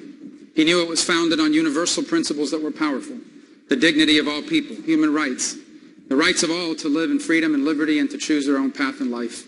He just didn't believe it. He acted on it. That's why bringing down communism was so important to him. If I'm honored with the opportunity to be president, I hope that our Air Force One will fly first and foremost to our allies in Israel, in South Korea, and Japan. They know we stand with them, that America can be counted on. It would also fly to China, not just to meet with our enemies, not just to meet with those adversaries of ours that are there, but also to meet with those that aspire to freedom and liberty within China. I would even invite them to my inauguration. We would also fly into Moscow and into Russia, and not just meet with the leaders of Russia, but also meet with those who aspire to freedom and liberty in Russia. And ultimately, I hope that my Air Force One, if I become president, will one day land in a free Cuba, where its people can choose their leaders and its own destiny.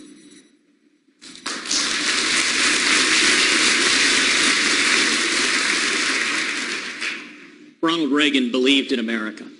If I'm elected president, our friends and allies across the globe will know that we stand with them.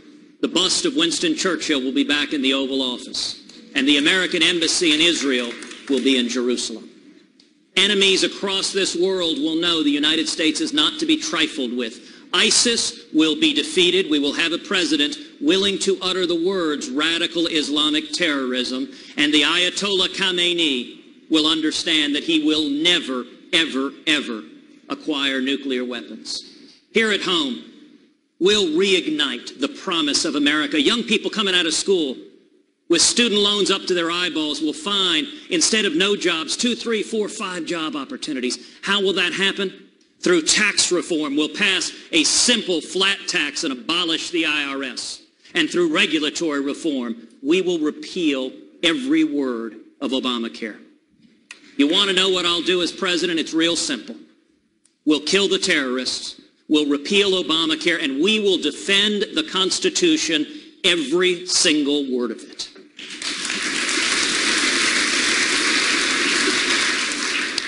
Well, you know, I was a radical Democrat before I started listening to Ronald Reagan. And he didn't sound like what they said Republicans were. He sounded logical. And I hope that I sound logical also. Because when I look at what's going on with the United States of America, I see a lot of things that are not logical. I see us allowing people to divide us when in fact our strength is in our unity. I see people exercising the most irresponsible fiscal habits that anyone could possibly do and hiding it from the American people so that the majority of people have no idea what our financial situation is. So when someone comes along and says free college, free phones, free this and that and the other, they say, wow, that's nice, having no idea that they're destabilizing our position. And I think also that Ronald Reagan was a master at understanding that a pinnacle nation has to be a nation that leads. If we learn to lead in the Middle East right now, a coalition will form behind us, but they will never do it if we just sit there and talk about it. Real leadership is what I would hopefully bring to America.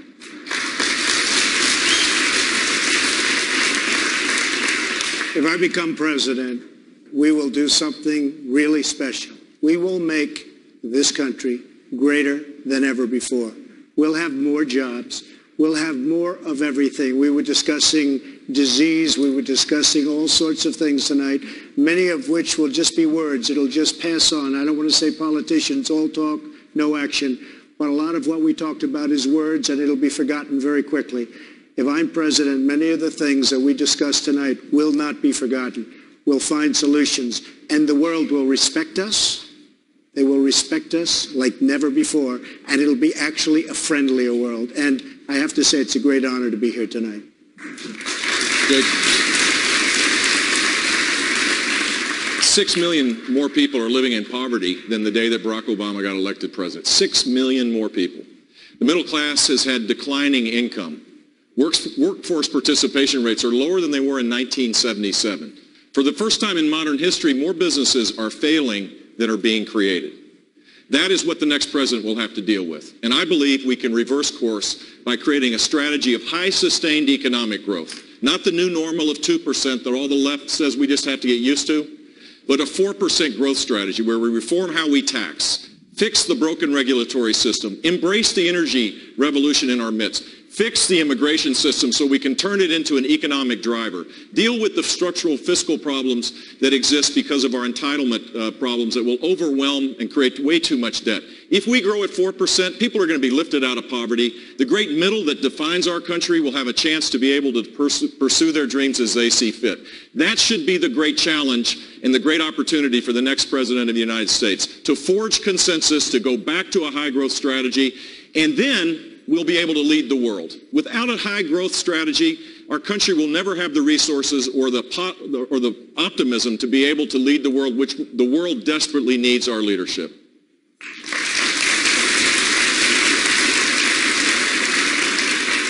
Well, I turned 13 years old 2 days before Ronald Reagan was first elected. A lot of people forget this, but just a few days before that election in 1980, he was behind in the polls.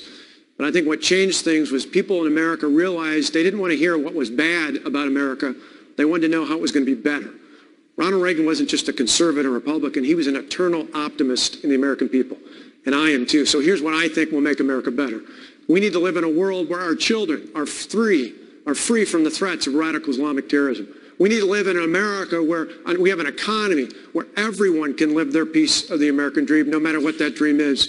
And we need to live in an America where we have a federal government that's not too big, to fail, but ultimately small enough to succeed, where we send powers back to the states and back to the people.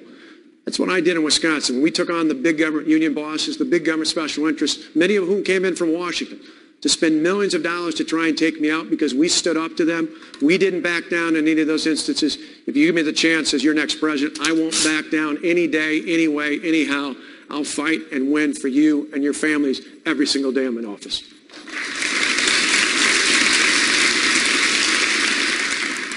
I think what this nation can be and must be is symbolized by Lady Liberty and Lady Justice. Lady Liberty stands tall and strong. She is clear-eyed and resolute. She doesn't shield her eyes from the realities of the world, but she faces outward into the world nevertheless, as we always must. And she holds her torch high because she knows she is a beacon of hope in a very troubled world. And Lady Justice holds a sword by her side because she is a fighter, a warrior for the values and the principles that have made this nation great. She holds a scale in her other hand. And with that scale, she says all of us are equal in the eyes of God.